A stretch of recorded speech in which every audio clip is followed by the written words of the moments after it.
今天我们要聊一个前所未有的紧急警告，这个3月的中下旬千万不要远行，因为整个3月的局势可能达到危险的顶峰。而且更令人不寒而栗的是，除了战争之外，还有更可怕的事情正在酝酿。这并不是耸人听闻的谣言，而是多位预言家和占星师不约而同给出的警示。我们将深入拆解其中的蛛丝马迹，包括解析中国领导人习近平的星盘，来看看这些惊人的预警从何而来，又意味着什么？究竟谁在发出这样的警报？他们预见了什么样的灾难场景？这个3月到底发生了什么，使得预言和现实如此惊人的交织在一起？今天就让我们抽丝剥茧，一起探讨这场人类命运的惊险戏码。首先登场的是来自英国的一位灵媒，他名叫克雷格·汉密尔顿·帕克。在预言圈子里，帕克可是1号人物，他被誉为新诺查丹马斯和末日先知，原因就在于他多次命中重大事件的预测。例如，他曾精准预言英国女王的逝世，也曾洞察美国政坛的走向。帕克的这些预言令他声名大噪，而这一次，帕克把目光投向了2026年3月的中东局势。在战争尚未爆发之前，他就反复预告，伊朗将在2026年3月迎来局势的第2阶段高峰。他的用词相当直接，指出那将会出现一次高度精确的军事行动，目标不仅锁定在伊朗的核设施，甚至直接瞄准伊朗政权的最高核心。要知道，这可是一个相当惊人的断言。伊朗政权的最高核心是谁？无疑就是伊朗的最高领袖哈梅内伊。帕克的话等于是在说，3月间会有针对哈梅内伊本人的斩首行动。当时很多人听到这个预言都是半信半疑，毕竟哈梅内伊把持伊朗权力数十年，警卫森严，要真的在战争中被精准打击除掉，听起来几乎像电影情节。然而帕克继续描述了他看到的景象，黄红相间的旗帜，上面会有狮子在伊朗上空飞舞，这个画面耐人寻味。黄红旗帜上有狮子，让人联想到古老的波斯图腾，也许象征着伊朗将出现政权更迭或重大变革。他甚至强调，这次行动将会是速战速决，空中突袭后迅速撤离，不会出动地面部队。接下来伊朗的走向将交由伊朗人民自己去决定。帕克的话仿佛在预告一次外科手术式的斩首打击，快速精准打掉统治者，然后让当地人民掀开新的一页。当帕克说出这番预言时，许多人半信半疑，然而转眼之间，现实就印证了他的可怕准确度。2026年2月28日，震撼全球的新闻传来，美国和以色列联合对伊朗发动了突如其来的空袭，而攻击目标正是伊朗境内的核武设施和数个关键军事据点。更惊人的是，伊朗最高领袖大阿亚图拉阿里哈梅内伊在空袭中丧生。消息一出，全世界哗然。长期统治伊朗的最高领导人就这样在毫无预警的空中打击中被击毙，这几乎颠覆了很多人的想象。但回过头看，帕克早已预见了这一幕。他预言的精准打击领导层与核设施，快速行动，不派地面部队与现实发生的情况丝毫不差。美国总统川普，没错，在这个巨变的年代，川普再度入主白宫，随后发表讲话，称这次联合行动是先发制人的重点轰炸，将会持续对伊朗进行高强度打击。他还公开表示，这是伊朗人民夺回自己国家的最大机会。川普的这番话其实也印证了帕克所说的，不派陆军行动后由伊朗人民决定未来。帕克的神准预言在此刻得到了满分的验证，难怪他新诺查丹马斯的称号再次引发热议。人们不由得开始重新审视帕克对于2026年乃至未来几年的其他预言，会不会也同样真实的一一应验。就在美以空袭伊朗的消息震惊全球时，有心人发现了一个更奇妙的巧合，有一位占星师在战事爆发前几天就已经透过星象警告了这场战争。这位占星师不是别人，正是活跃于社交媒体的一名东方占星学专家，我们姑且称他为利亚占星师，化名。早在2月27日，利亚占星师在他上传的一段影片中就神情严肃地说，天有异象。什么异象呢？原来那几天夜空中正在形成一个相当凶险的星象，火星与天王星精确地呈90度刑克，按照传统西方占星学的解读，火星代表战争与冲突，天王星象征突变与动乱。当这两颗行星形成形相位时，往往预示着意外的爆炸性事件、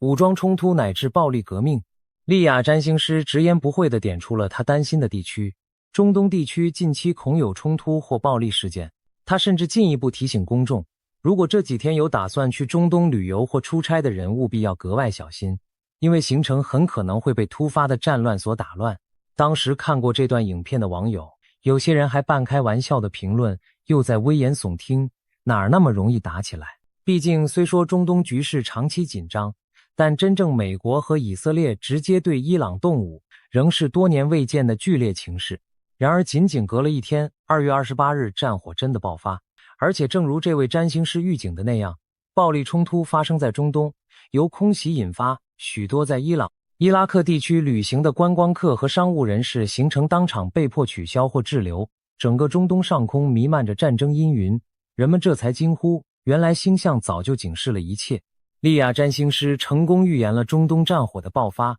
现在回头看，不能不让人叹服星象与人间大事的契合。更令人背脊发凉的是，战事爆发后，这位占星师进一步发出预警。他指出，3月3日将出现一轮月全食，之后局势可能会更加紧张。3月3日恰逢中东时间的清晨，出现了一次完整的血月月食。传统上，血红色的月全食被许多文化视为不祥之兆，象征着动荡与灾难。而占星学上，月食往往意味着潜伏的矛盾被激化，隐藏的真相被揭露。利亚占星师结合这一天象，预测战争在经历了空袭开端之后，不但不会平息，反而可能进一步升级。换言之，3月的中下旬将比月初更加动荡不安。那么，让我们把时间线拉长一点，看看3月上旬至中旬的事态进展，是否真的如预言所说般每况愈下。很不幸，从现有的信息来看，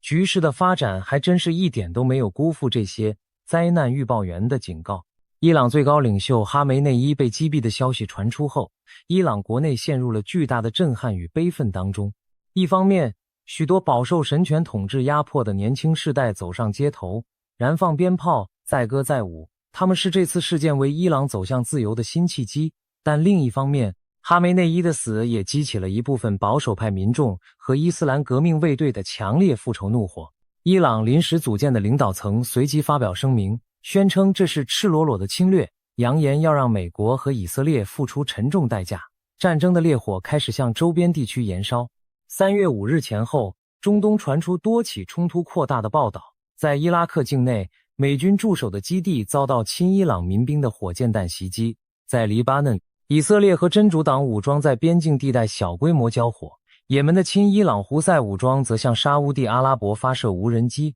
企图攻击输油管道。中东仿佛一下回到了火药桶状态，到处充斥着紧张和对抗。这一连串的连锁反应证明了利亚占星师的占星推演火星与天王星的刑克带来了战事的突然引爆，而月食后的能量释放则让局势更加不可收拾。在3月中旬，也就是帕克所说的3月15日之后，国际局势进一步恶化。这一天恰逢西方传统历法中的3月的硫磺日 Ides of March， 历史上凯撒大帝遇刺的日子。没想到在这附近还真出了大事。中东方面，伊朗当局不顾国内动荡，对外开始报复行动。他们试图以飞弹袭击以色列本土的重要基础设施，比如工业区和机场。虽然大部分飞弹被以色列的铁穹防御系统成功拦截，但还是有几枚漏网之鱼击中了目标，导致以色列平民伤亡。以色列旋即进一步升级报复，空军大规模空袭德黑兰附近的革命卫队基地。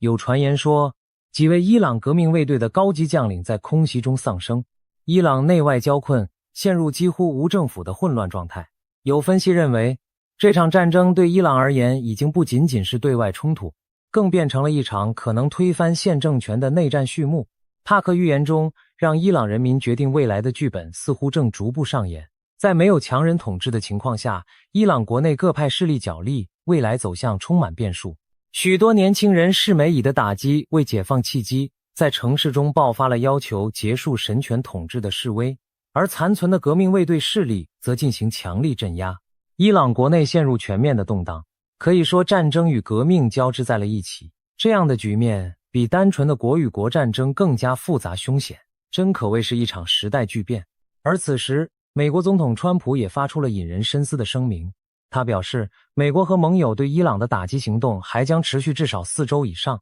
也就是说，从3月初开始算，整个3月中下旬甚至到4月都将处于战火未息、局势高度紧张的状态。在这种背景下，出远门旅行无疑是极其危险与困难的。想象一下，航空公司大量航班延误取消，中东地区的空域局部关闭，油价飙涨导致旅行成本骤增，甚至连欧洲、亚洲的安全形势都可能受到波及。因为在帕克等人的预言中，中东战火绝不是唯一让世界动荡的因素。当前台前的战争烈焰背后，还有可能升腾起另一股更加阴森的危机。这正是我们今天要讨论的。除了战争，还有更可怕的事，那是什么？简单说，就是政治板块的大地震。尤其是世界上人口最多的国家之一，中共政权内部的巨变隐忧。是的，我们现在把视线从中东转向东方，就在伊朗战争爆发，全世界为之屏息之际，远东的中国大陆内部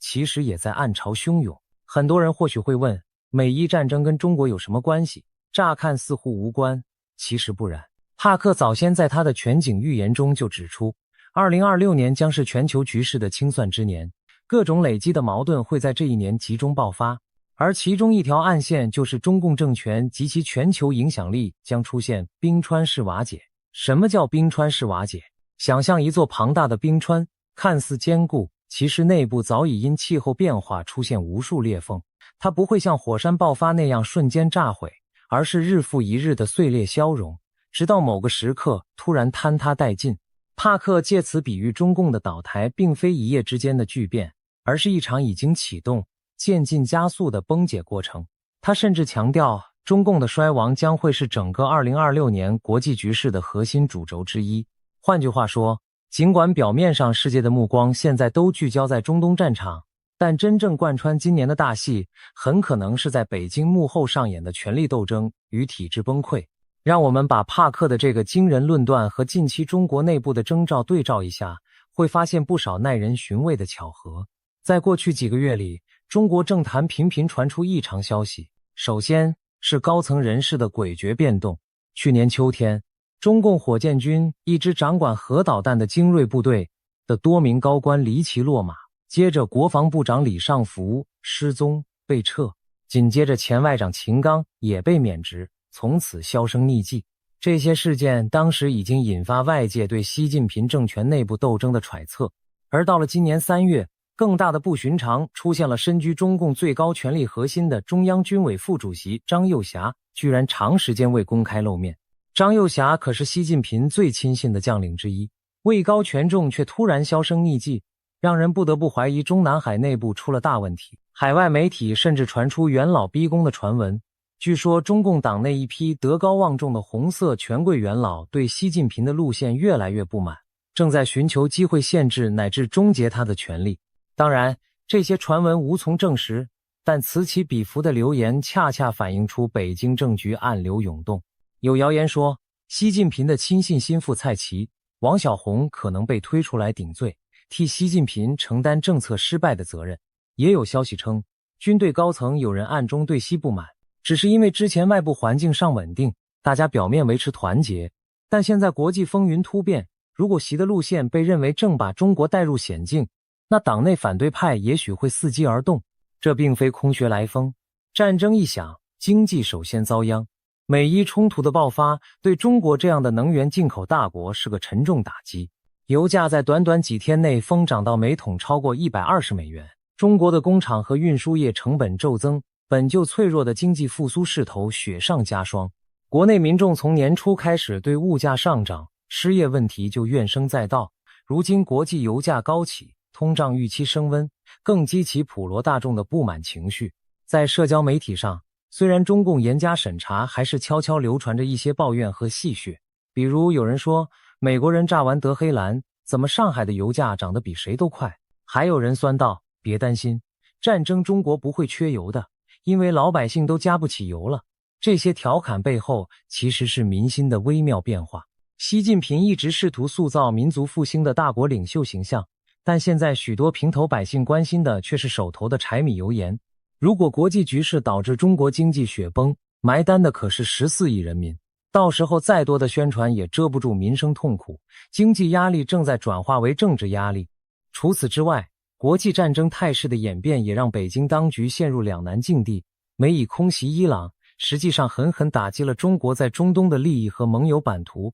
伊朗长期以来是中俄阵营在中东对抗美国的支点之一，中共过去和伊朗关系密切，提供经济支援，购买石油，在联合国为其说项。然而现在伊朗政权生死未卜，中国等于突然失去了一个棋子。更麻烦的是，美国在中东展示的精准打击行动，让北京有所触动。今天美军能斩首伊朗最高领袖，他日会不会以类似手段对付其他独裁政权？中国官方媒体当然不会报道这层忧虑，但据传中南海高层会议上，习近平已经为此雷霆震怒，认为美国在给所有不听话的政权上了一课，而下一个目标可能指向他自己。他据说在最近的政治局扩大会议中大声疾呼，要加强安全保卫工作，甚至下令提升对领导人本人安全的戒备级别。不知是真是假，有消息称习近平夜不能寐，亲自过问他在中南海住所的安保细节。这听起来像是传闻，但也从一个侧面说明帕克所说全球只有一个靶心的预言也许并非虚言。在这位英国灵媒的未来图景中，随着局势发展，世界各强权最终会把矛头对准一个共同的目标，那就是中共政权。从伊朗之后，下一个重点关照的对象很可能就是北京，这让习近平如何能高枕无忧？我们不妨来详细了解帕克对中国和习近平的相关预见，以及星象对此的暗示。帕克在他发布的2026年预言中明确提到，中共政权可能在连串打击下逐步崩解，领导人陷入空前的危机。有意思的是，帕克本身也涉猎古老的印度占星术，他声称曾透过印度神秘的纳迪叶片，一种传说中记载众人命运的古老棕榈叶文献，寻找有关现代人物的预兆。而根据帕克的说法，纳迪占星术给习近平的未来画了一幅相当灰暗的图景。其中的一段解读据说是，一位东方的王者将在多重压力下失道寡助，民意如流水冲刷其基，大厦倾颓，几近倒塌。这种半诗意的语句很符合古印度预言的风格，但细思极恐，东方的王者不正对应当今中国的最高领导人吗？民意如流水冲刷其基，则让人联想到人民对政权的离心离德，以及体制根基的流失空洞。帕克进一步解读这预言时表示，中共的垮台并非突然政变，而更像不可逆转的内部崩溃，最终或许表现为经济完全失控，社会秩序混乱，领导人被迫下台，甚至可能遭遇更不测的命运。这与他所说的冰川式瓦解是一致的。除了帕克，我们的利雅占星师以及其他一些占星界人士也将目光投向了东方巨龙的星象。习近平的出生日期一般认为是1953年6月15日，此处年份我们以中文数字表示。以西方占星术来看，太阳位于双子座。过去几年，慢行星天王星正逐步靠近双子座，按照运行轨道，天王星将在2025年至2027年间进入双子。天王星一旦进入双子座，对于太阳在双子的习近平而言，就是一次重大的天象冲击。天王星象征突如其来的巨变和动乱，当它逐步接近习的太阳位置时，往往意味着领导人的生活将发生翻天覆地的变局。历史上很多领袖人物在天王星冲击本命太阳的时期，都经历了权位的大变动，甚至覆亡。例如前苏联的戈巴契夫，当年就是在类似的天象阶段面临政权解体和下台。当前天王星尚在金牛纬度，距离真正压境双子还有一小段时间，但前奏效应已经开始显现。习近平执政多年，看似权威稳固，却在最近突然陷入内外交困，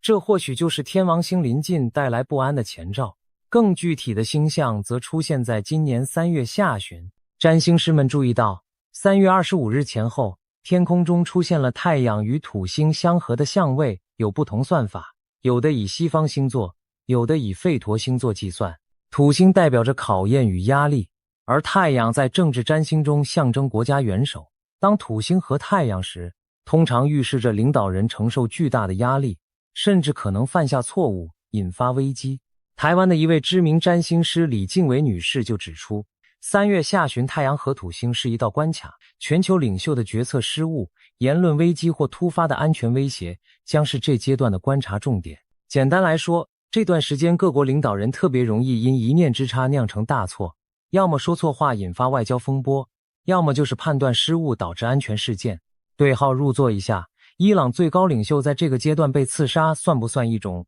安全威胁的极端情况？是的，而且是致命级别，这让人不寒而栗。占星警告刚落音，马上就有领袖送了命。那么其他大国领袖又当如何？李静维还提醒，要特别警惕全球局势紧张加剧。他的话仿佛在暗示，某些领袖的误判可能让战火进一步扩散，甚至开辟新战线。难道这是在说某个大国领导人也许会趁乱对邻国动武吗？许多人第一反应联想到的就是台海局势。没错，让我们直面一个可怕的问题，中共会不会在这个时候铤而走险，挑起另一场冲突？这也是除了中东战争之外更可怕的事一。设想一下，如果北京高层感到内外交困，朝不保夕，他们会否冒险以武力犯台或在南海制造危机来转移国内视线，凝聚所谓的民族主义支持？这种困兽犹斗的剧本并非没有先例。阿根廷的盖尔提耶里政权在国内经济崩溃时，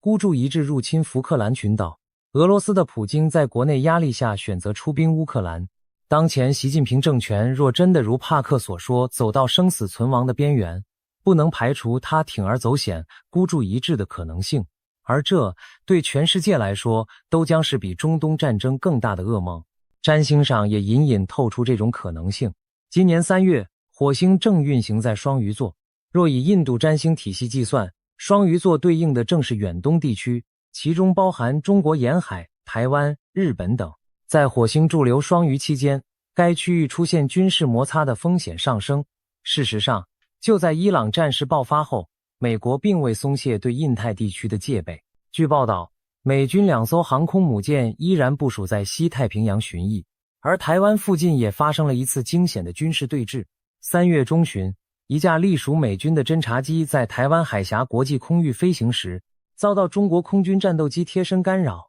甚至一度被解放军飞机的火控雷达锁定。双方在空中对峙数分钟，美机最终安全飞离。但这次事件让局势一度剑拔弩张，美国国防部对此提出严正抗议，称中方的行为高度挑衅且不专业。中方则强调美机擅闯，引发误会，试图淡化处理。不过熟悉内情的人都明白，这其实很危险，稍有差池，台海上空可能就擦枪走火，引发大国直接冲突。这场险些爆发的意外，不正符合帕克预言里那个极其惊险的准危机吗？帕克先前就曾预警，2026年台海或中美，甚至中日之间，可能上演一次惊险万分的近乎战争的对峙事件，双方剑拔弩张，差点陷入热战，但最终克制住。如今看来，这一幕已经真实的上演了。所幸这次台海惊险事件暂时没有进一步恶化，各方似乎都不想在此刻开辟第二战场，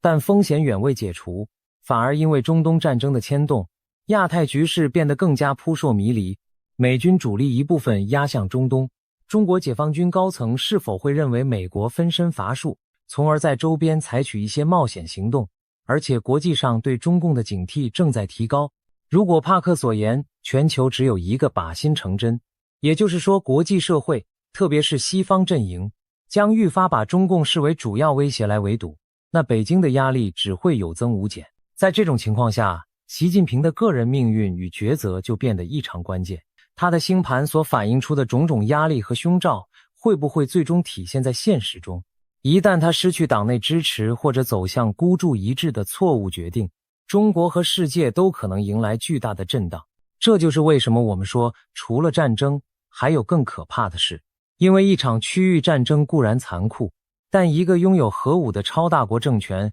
如果陷入崩解或疯狂，那将是全人类都不得不面对的巨大风险。试想，如果中共政权真的如帕克预见的那样，冰川式瓦解，中国社会会出现什么局面？其影响之深远，恐怕不亚于前苏联解体，甚至更甚。中国有14亿人口，庞大的军队和核武库，经济同全球紧密相连。如果政权垮台过程失控，可能引发难民潮、核武失序、地方武装割据等等次生灾难。对全球市场而言，中国经济的停摆将造成大萧条式的冲击。对地缘政治而言，周边国家要应对溃散的大国所带来的难以预料的连锁反应。对中国人民自身而言，转型期的动荡和阵痛更将是巨大的挑战。这样的剧情，许多人不敢细想，但预言却已经给出了警示。当然，有人可能会说，帕克和占星师们就算再神，也不能保证每个预测都成真。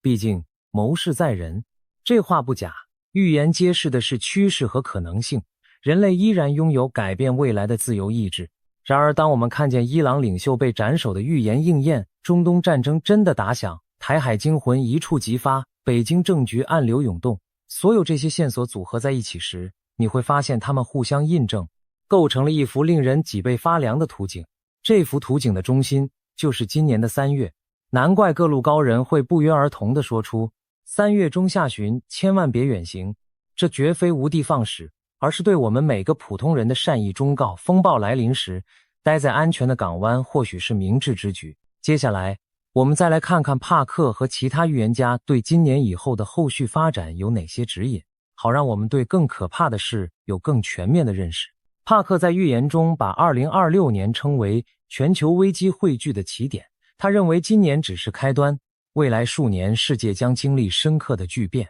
其中他点出了几个主要线索。第一，战火的蔓延。他警告2028年至2029年间可能爆发更大规模的战争，涉及美国、伊朗、以色列，甚至牵动俄罗斯幕后参与，起因则是一场宗教因素引发的动乱。如果这成真，那将接近世界大战的规模。而现在2026年的战事很可能是为未来更大冲突埋下伏笔的前哨战。也就是说，我们眼下看到的中东硝烟也许只是更大风暴前的序曲。一些宗教预言也有相似说法。著名的预言家巴巴万加早年曾预言2026年将有一场牵涉世界强权的大规模战争，进而引发政治动荡，甚至可能促使第3次世界大战的爆发。他甚至点名中国将趁机接管台湾，俄罗斯和西方的对抗也会升级。如果把万加的话和帕克的预测综合起来，让人不寒而栗。未来几年，我们可能真的面临着第2次冷战以来最危险的全球军事对抗。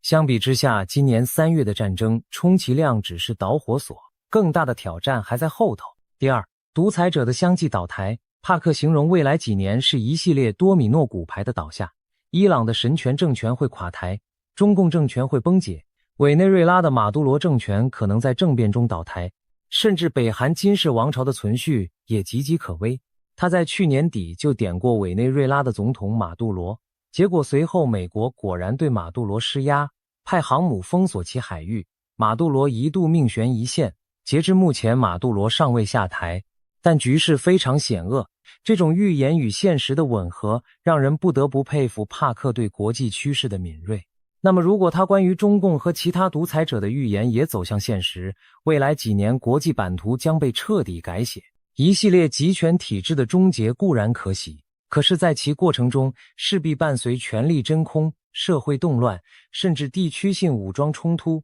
每一张倒下的骨牌都会对全球政治和经济造成冲击。我们就拿中共来说，很多人期盼它的瓦解，但如果方式过于剧烈，确实也会带来乱局。不过冰川式瓦解这个词透露出一种渐进可控的意味，也许预示着中共的倒台会是循序渐进，而非玉石俱焚。但无论如何，旧秩序崩解的同时，新秩序诞生前的混沌是无可避免的。这段混乱期对普通人来说就是更可怕的时刻，因为战争再残酷，终究有前线与后方之分。而天下大乱、秩序解体时，没有哪个角落能独善其身。第三，经济与社会危机。战争与政局巨变的连锁效应很可能引发经济海啸般的冲击。帕克曾提到一个细节，他预言黄金价格将飙涨。黄金暴涨往往是动荡时代的缩影，意味着通货膨胀和金融市场恐慌。同时，有美国华尔街的金融人士近日也发出警告，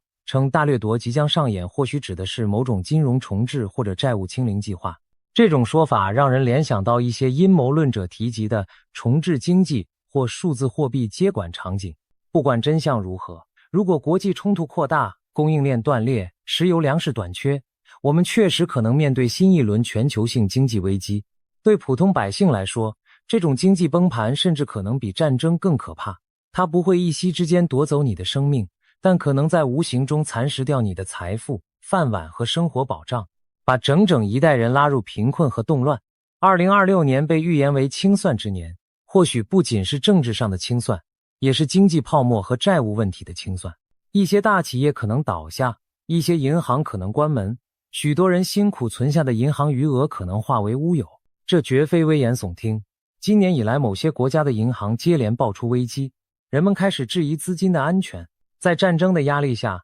各国政府财政吃紧，如果再爆发金融风暴，那么社会动荡将进一步加剧，物价飞涨，失业激增，民怨沸腾。历史告诉我们，这些往往比外敌更容易击垮一个政权。最后，我们还要提及一点，终极威胁，天灾与未知因素。或许是因为今年人祸已经很多，许多预言家也把目光投向自然界的异动。帕克就曾预告，在2026年前后，亚洲可能出现严重的自然灾害。他具体提到，东亚地区，包括台湾、日本，可能因海底火山的喷发而遭受罕见的灾害，例如巨大的海啸或伴随火山喷发的有毒气体云飘散，导致严重伤亡。这听起来近乎离奇，但科学上并非全无可能。环太平洋火山带近年来活动频繁，日本海沟地震、南太平洋火山喷发都时有发生。如果真的发生帕克描述的那种大规模火山事件，别说台湾和日本，连远在北方的俄罗斯远东地区都可能受波及。而今年被视为危机汇聚的起点，难保不会出现一两场百年不遇的大灾。就在不久前，泰国的一位盲眼女预言家，被称为泰国龙婆，也曾警示，比起战争，人类还有更可怕的灾难，那就是天灾及瘟疫。他警告某些地区千万不要去，因为自然灾害将在未来几年夺走无数生命。同时他提到，一种比新冠更致命的病毒可能在2026年左右出现，将给世界带来新的恐慌。其实不止他，巴西预言家朱瑟里诺早在数年前也声称，一种死亡率极高的尼帕病毒可能会在这个时期爆发，引发全球公卫危机、瘟疫、天灾，乃至陨石撞击地球。是的，帕克还预言2028年前后有颗陨石极度接近地球。所有这些听起来末世般的景象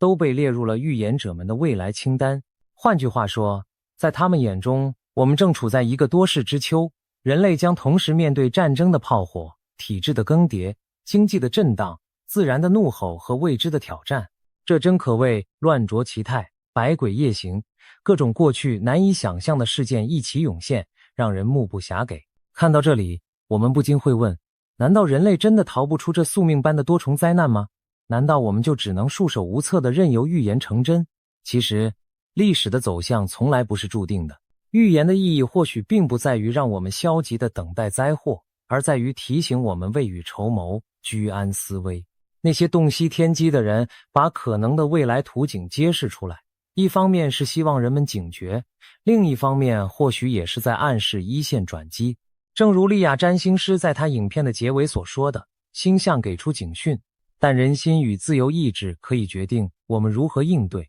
中东战争的阴云下，也有人在努力促成停火谈判，政治暗流中也不乏有人在设法避免最坏结果。我们或许无法扭转大时代的趋势，但我们可以在自己力所能及的范围内保持清醒与善良。当危险来临时，多一分准备，就少一分恐惧。就像这次3月紧急预警，哪怕我们不能影响战事走向，至少可以听取建议，尽量避免不必要的远行，保护好自己和家人。在资讯混乱的年代，能冷静辨识风险，趋利避害，本身就是一种智慧。最后，我还想指出一个让人深思的巧合。帕克在他的预言清单中有一条特别引人注目，他声称2026年将在欧洲某地发现实体的外星人证据，但这可能只是一个烟幕弹，用来转移公众视线。乍听之下，战争、政变都讲了，突然扯到 UFO， 似乎风马牛不相及。但如果联系他前面说的世界变化太快，规则被推翻，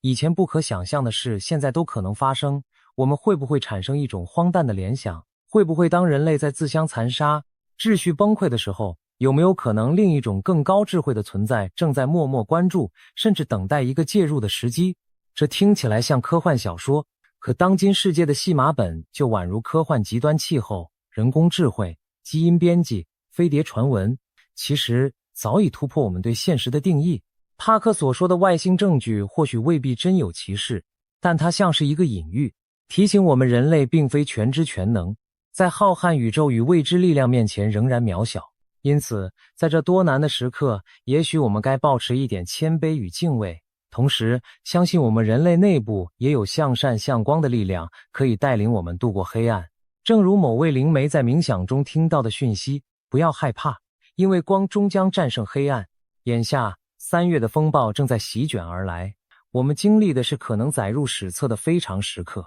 当战争的硝烟散去，当政权的兴亡见证尘埃落定，当灾难与危机最终平息，人类或许会进入新的纪元。我们回顾这段历史时，会不会惊叹于那些先知早已洞察的真相？而如今身处其中的我们，又能否凭借智慧和勇气，避免最坏的结局，迎来转机的曙光？当前能做的就是谨记这些紧急预警：战火未息，远行当慎；局势未定，居安思危。希望每一位听到这些警讯的人都能保持冷静与安全。历经黑暗之后，如果我们终能迎来黎明，那时再回首这个多灾多难的3月，也许会发现，正是因为有人提前点亮了灯塔，才让我们避开了汹涌暗礁，守得云开见月明，让我们心怀希望，并做好准备，迎接未来的挑战。毕竟，星辰和先知可以指引方向，但真正书写历史的，始终是我们人类自己。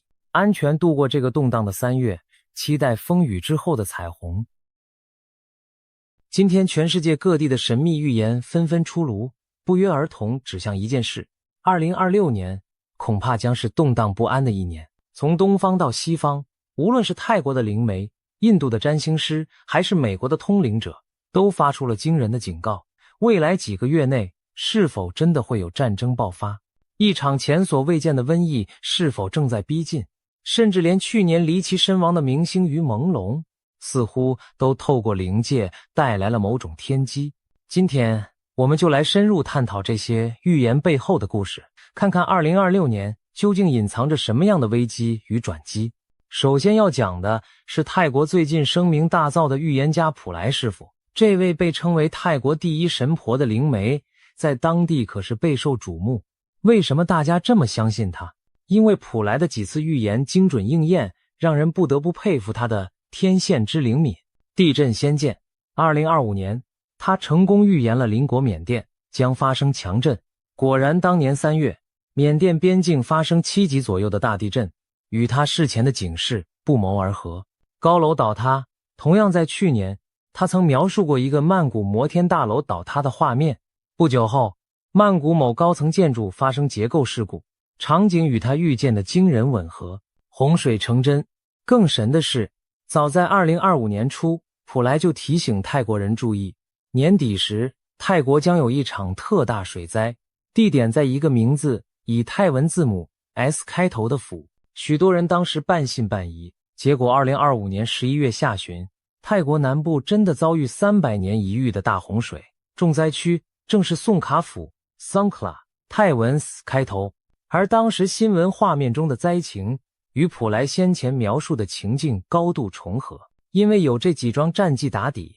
当普莱最近在节目受访时语气凝重地表示2026年恐怕会比2025年更凶险时，所有人都竖起了耳朵。他到底说了些什么惊人的预言呢？首先，普莱警告，今年可能会出现极端情况，也就是火灾、水灾与战争尽可能同时发生。火灾和水灾指的是剧烈的天灾，比如严重的火灾、洪水，而战争二字更是让人倒吸一口凉气。如果这3种灾难一起出现在同一时间，那将是多么混乱可怕的局面。接着，他特别提醒航空安全问题。普莱指出，2026年与飞机相关的事件都会非常惊人，恐怕会发生严重的航空意外，因此他郑重呼吁各大航空公司务必要做好飞机的维护与安全检查。这番话令许多经常搭机出差或旅游的人心中忐忑，难道今年会有重大空难发生吗？当节目主持人追问他今年会不会有令人震惊的新闻事件，只见普莱脸色凝重，低沉地回应了一个词：是的。现场空气仿佛瞬间凝结。他随即补充说，他无法确知那惊人事件会发生在何处，只是真心希望它不要发生，还说了一句，希望这只是我的一场梦。短短一句话，透露出他对自己所见画面的恐惧与不安。然而，让人脊背发凉的是，普莱话锋一转，提到了比战争更可怕的东西。他强调，2026年最可怕的并不是战争本身，而是一种从未见过的新东西。什么新东西能比战争还可怕？普莱随即揭晓了答案，一场前所未见的新疾病。是的，在普莱看来，今年可能出现一种全新的传染病。他形容这种病结合了古老病毒的特性和人为实验室改造的成分，具有极强的传染力和危险性。更令人不寒而栗的是，普莱明确指出，这场疾病的源头并非来自大自然，而是人为。换句话说，可能是某种人工制造或释放的病毒。听到这里，许多人马上联想到过去几年的新冠疫情，但普莱暗示这将是比新冠更可怕的未知病毒。他甚至用了从未见过的新东西这样的词汇，可见此疫病的怪异与凶险程度将超出我们的经验。面对接连抛出的沉重预言，普莱也给出了一些忠告。他提醒大家不要坐以待毙，提前做好基本的准备绝非坏事，比如准备急难救助包，储存粮食和饮用水，以备不时之需。他解释说，他并不是要引起民众恐慌，而是希望大家提早防范。这位泰国神婆强调，他自己不是算命师，也不是占星师，他只是个负责翻译讯息的人，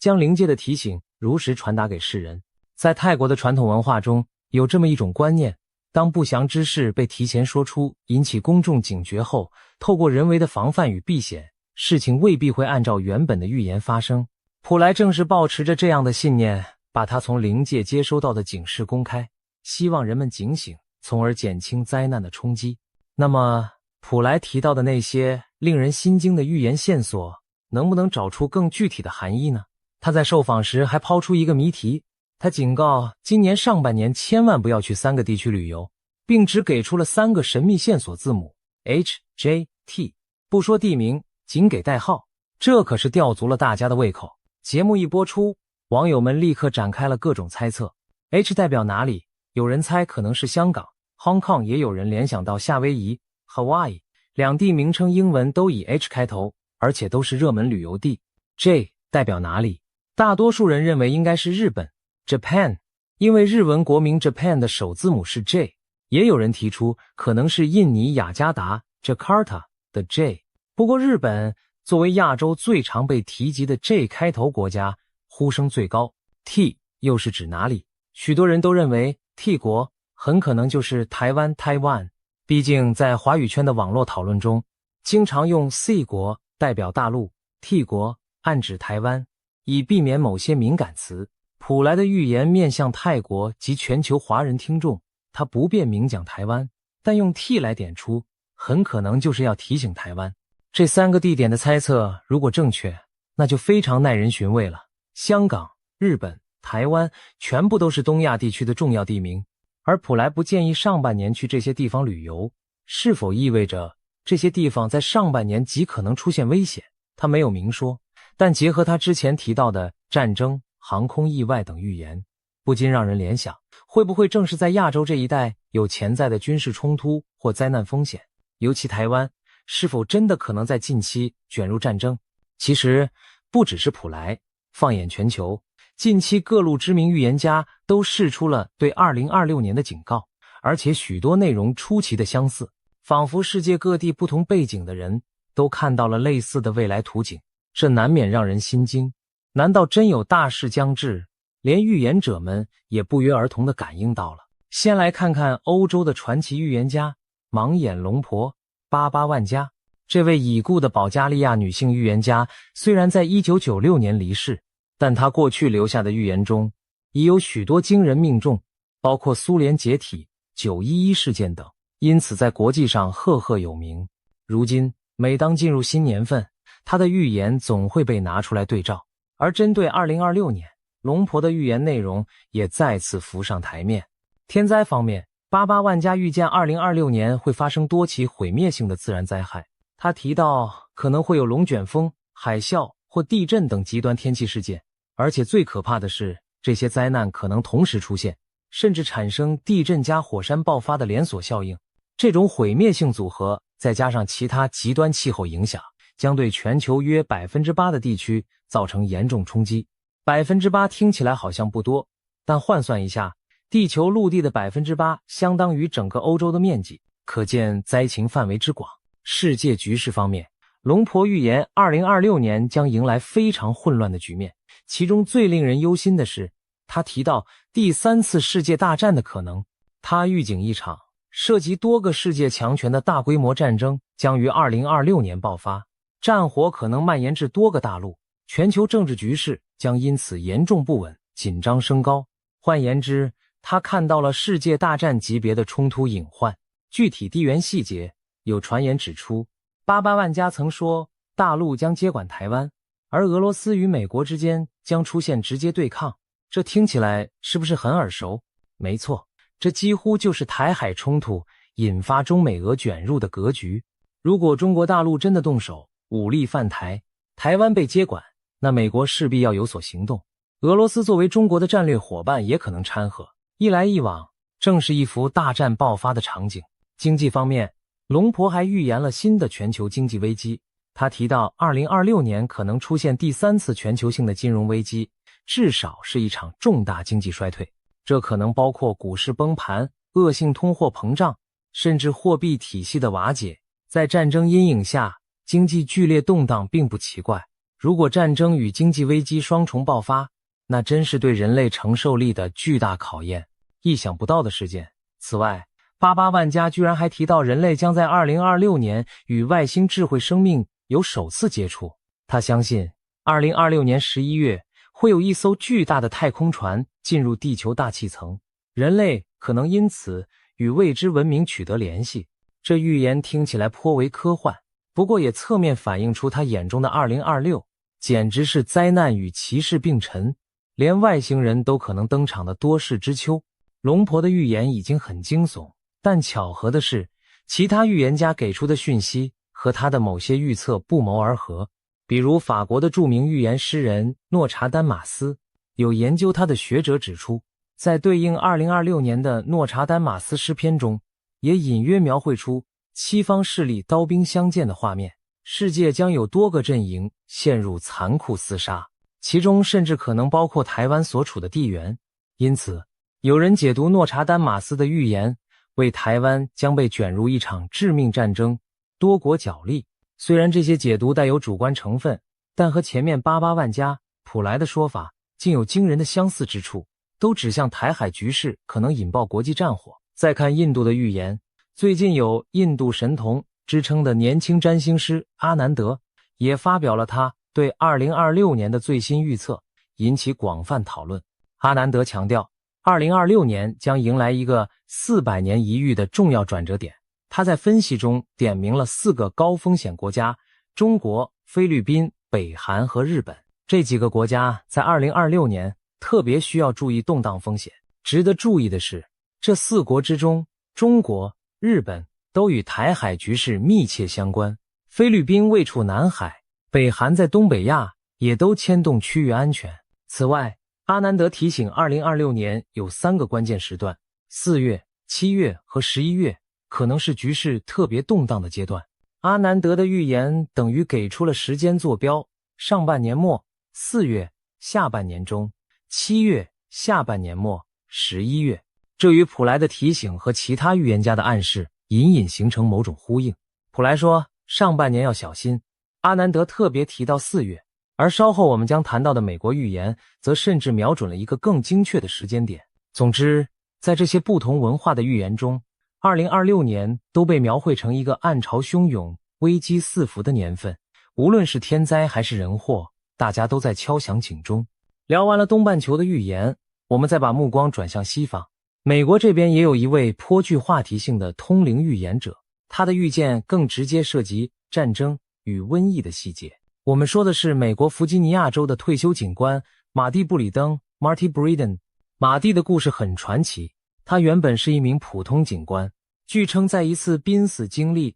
NDE 之后，突然开启了某种异于常人的感知能力，开始接收到未来图景。虽然很多人对此将信将疑，但马蒂过去分享的一些意象有相当程度的应验，因此他在预言圈小有名气。而这一次，马蒂所看到的未来画面更加具体惊人。他声称自己清楚地看到了瘟疫爆发的时间点，也就是说，他不仅感知到会有大规模疫情，甚至知道大概会在何时降临。这点和普莱的预言形成有趣对比。普莱知道会有 X 疾病来袭，但没透露时间，而马蒂似乎把时间给补上了。马蒂到底预见了什么时间呢？根据一些转述，他提到2026年将出现一个最危险的月份。虽然他在公开场合没有明讲是哪一月，但不少分析者推测，很可能就是今年春季某个时候。有人猜测是3月或4月左右，因为那往往是流感等疫情最容易蔓延变异的时节。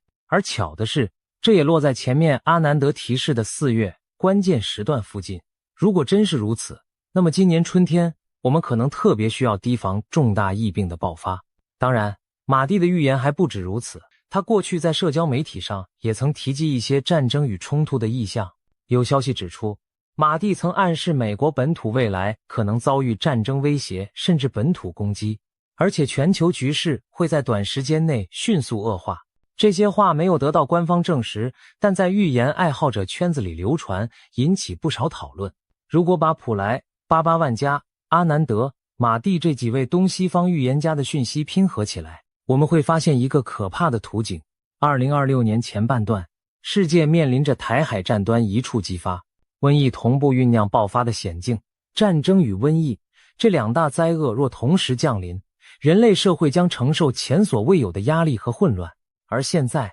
就有迹象显示，这一切并非空穴来风。最直接的迹象就来自目前的中国大陆。进入今年冬季以来，中国多地的流感疫情突然大幅升温，医院里人满为患。根据中共疾控中心自己公布的数据，今年的流感季是近4年来最严重的一次，感染率激增，而且许多患者症状来势汹汹，高烧不退，让人隐约觉得不同寻常。然而，更诡异的现象出现在去年11月底开始的夜空中。有报道指出，从11月下旬起，中国大陆足足有10多个省份的居民发现深夜时分天空中有大量无人机飞行。这些无人机通常在半夜3更出没，没有亮明标识，在城市上空反复盘旋，对着居民区喷洒某种无法确定的液体。这些场景被许多惊疑不安的民众用手机拍了下来，上传到网络上，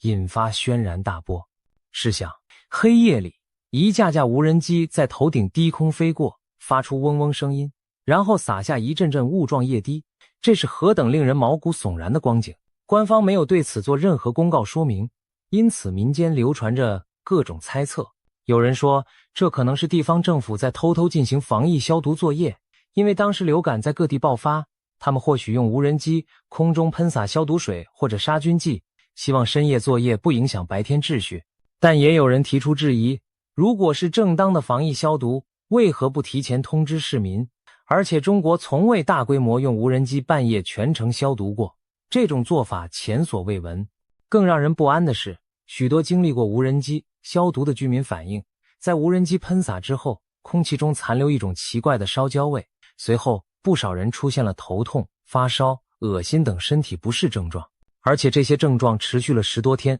仍未痊愈，比一般流感还缠人。这些反常情况让大家不得不怀疑，那些深夜无人机到底在撒什么？真的是无害的消毒药剂吗？怎么闻起来焦臭刺鼻，还让人久久生病？谣言很快四起，有网友胆战心惊地猜测，该不会是有人在偷偷投毒吧？甚至有激烈的说法认为，这会不会是某种生化武器试验，或者预先投放病毒的行动。因为无人机涉及面广，不可能是个别恶作剧，一定有统一部署。而官方对民间的种种提问与恐慌保持沉默，既不承认也不否认，这反而加深了人们心中的恐惧和猜疑。事情传得沸沸扬扬之际，连灵异圈的人士也坐不住了。去年12月11日，一位活跃的台湾灵性博主，网名昵称仙女星系的絮语，干脆动用通灵手段来探查此事的真相。他在自己的节目中冥想连结了大天使拉斐尔。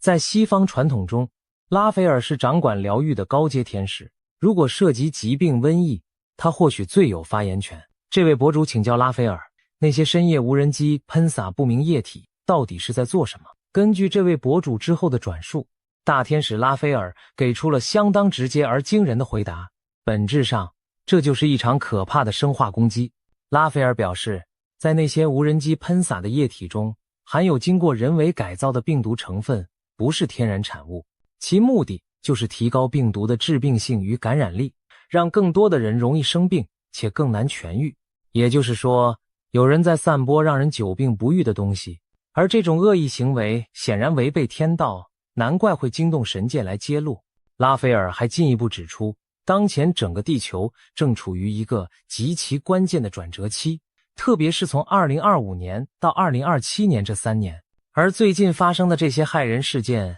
如深夜无人机、生化疑云，都和中国在此刻所面临的命运转折高度相关。言下之意，中国正在经历一场重大的变局，而瘟疫可能正是这场变局中的一环。天使的这番揭露令人背脊发凉，若其所言属实，那意味着最近中国的怪异疫情并非自然爆发，而是人为刻意策划。有人也许会问，谁会疯到在自己国土上释放病毒，害自己人民？但历史上苦肉计并非没有先例。有阴谋论者认为，或许是某些势力为了转移国内矛盾或创造非常状态，不惜引爆一场疫情来达成政治目的。这种推测听起来骇人听闻，却并非全无根据。至少拉斐尔的灵讯和普莱的预言都划出了同样的重点，一种人为的致命疾病正在酝酿。如此看来，普莱口中的那个从未见过的新东西，很可能就是这场人造瘟疫。而他强调2026年最可怕的不是战争，而是瘟疫。或许正是因为战争的导火索之一其实就是瘟疫。想象一下，如果在社会陷入瘟疫肆虐的混乱时，中共当局会作何反应？历史告诉我们，集权政府往往会选择对外挑起冲突，以转嫁危机。所以一旦国内问题压不住，台海局势反而更危险。对内用瘟疫控制人民，对外用战争激发民族主义，可能就是某些人的生存策略。现在我们把目光再度投向台海局势本身，毕竟我们的影片标题就直指这一点。3个月内 C 国 T 国开战。前面综合各种预言已经看到，台湾确实被多方点名为可能发生大事的地区。那么究竟有多大的概率在短期内爆发两岸军事冲突？在这方面，来自英国的预言家克雷格·汉密尔顿·帕克给出了一个极具戏剧性的剧本。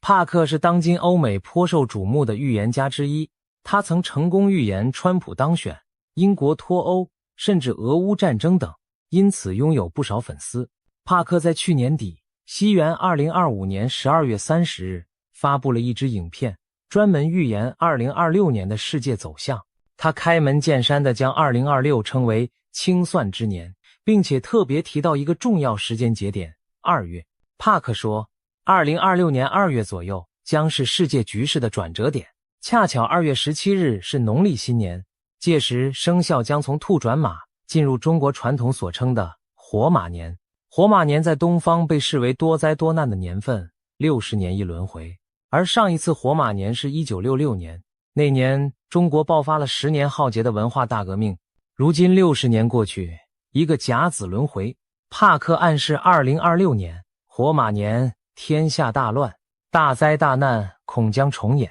具体到台海，帕克预言在台湾海峡可能会出现一起飞机或潜水艇相撞的事件，从而引发战争。这个细节非常生动，一下就让人脑补出紧张画面。也许是一架飞机在台海上空遭到击落，或是一艘潜艇在台海水域发生冲突，这将成为战争的导火索。帕克进一步说，日本也会被卷入这场冲突，这点与普莱提示的这国有难不谋而合。这国即日本很可能因同盟关系或地缘因素而介入台海战事。如果台海真的开打，帕克对后续走向的预见更加石破天惊，中国将在这场战争中遭受重创，经济崩溃。他甚至预言，中共最高领导人将因此下台，随后整个中国会分裂成许多小国，最终这些地区会像欧盟那样组成一个联盟式的新国家，实行民主制度，边界开放，人们可以自由交流贸易。一言以蔽之，帕克看到了中共政权在战争中垮台，中国政局翻天覆地的景象。这番预言可谓惊世骇俗。然而有意思的是，他和之前88万家的说法竟有某种互补印证的味道。88万家说大陆接管台湾，世界大战，全球经济衰退。帕克说中国因战争崩溃，政权更替，社会重组。两人角度不同，时间线稍有出入，但都指向台海冲突引爆东亚乃至全球大乱局，以及中国自身在劫难逃。而经济层面，帕克预言中国经济崩盘，中共垮台，88万家则预言全球金融危机，不约而同地把2026形容成旧秩序崩解之年。如果真如他们所言，那将是我们这一代人从未见过的大巨变。要知道，中国是当今世界第2大经济体，13亿人口，一旦政局巨变，其影响之深远难以想象。这也让人想到一句中国俗语，不是不报，时候未到。或许多年的因果，诸多隐伏的矛盾，都可能在2026年这个清算之年集中爆发出来。谈到这里，许多人可能心情沉重，甚至有些绝望了。难道未来只剩战争、瘟疫、崩溃与混乱吗？其实，预言中的未来并非全然漆黑一片，有些预言家同样看到了一线光明。就拿帕克本人来说，他的特色之一就是预言灾难，但也预言希望。他在描绘完那些战争与动荡后，特别强调劫难并不可怕，因为大灾之后必有大福。他相信人类将从苦难中觉醒，在巨变后迎来新的繁荣与和平契机。帕克并非唯一持这种观点的人。印度的纳迪叶解读师们，帕克提到他曾去请教的印度预言家，同样一面预见灾祸，一面为世人祈祷，希望透过人类的努力改变未来走向。泰国的普莱也是以提前预警来减轻灾难发生的可能性。这些预言背后其实隐含着一个共同信念，预言的目的不是让人坐以待毙，而是唤醒人们主动去改变命运。在讨论如何清算旧秩序、揭穿谎言这方面，有一件发生在2025年中国的离奇事件不得不提，那就是于朦胧坠楼案。这起事件既是娱乐圈的谜团，也是坊间公认的黑幕案件。令人意外的是，它也隐隐和预言界产生了联系，甚至被形容为于朦胧从灵界带来的天机。这到底怎么回事呢？先简述事件。于朦胧是一位中国大陆人气男演员、歌手，生于1988年，出道以来形象阳光，事业顺利。岂料2025年9月11日凌晨，于北京出席一场私人聚会后，于朦胧被发现从所住公寓5楼坠落身亡，年仅37岁。消息一出，举国震惊。当天傍晚，他的工作室发布公告证实死讯，并恳请外界给予家人空间。官方对此事的结论是酒后失足意外坠楼。警方声称，经现场调查和尸检，初步排除他杀嫌疑。然而，这种草草定性的处理，非但没平息外界质疑，反而引发更多猜测与不满。一时间，网络上众说纷纭，许多人觉得事情没有那么简单。为何大众不相信这是单纯意外？因为疑点实在太多了。根据坊间流出的零星消息，于朦胧坠亡案牵扯出复杂的人脉与黑幕，神秘饭局与失联。传闻于朦胧在出事前几天被某大人物邀请参加了一个饭局，有人说那是个圈内权贵的私人派对。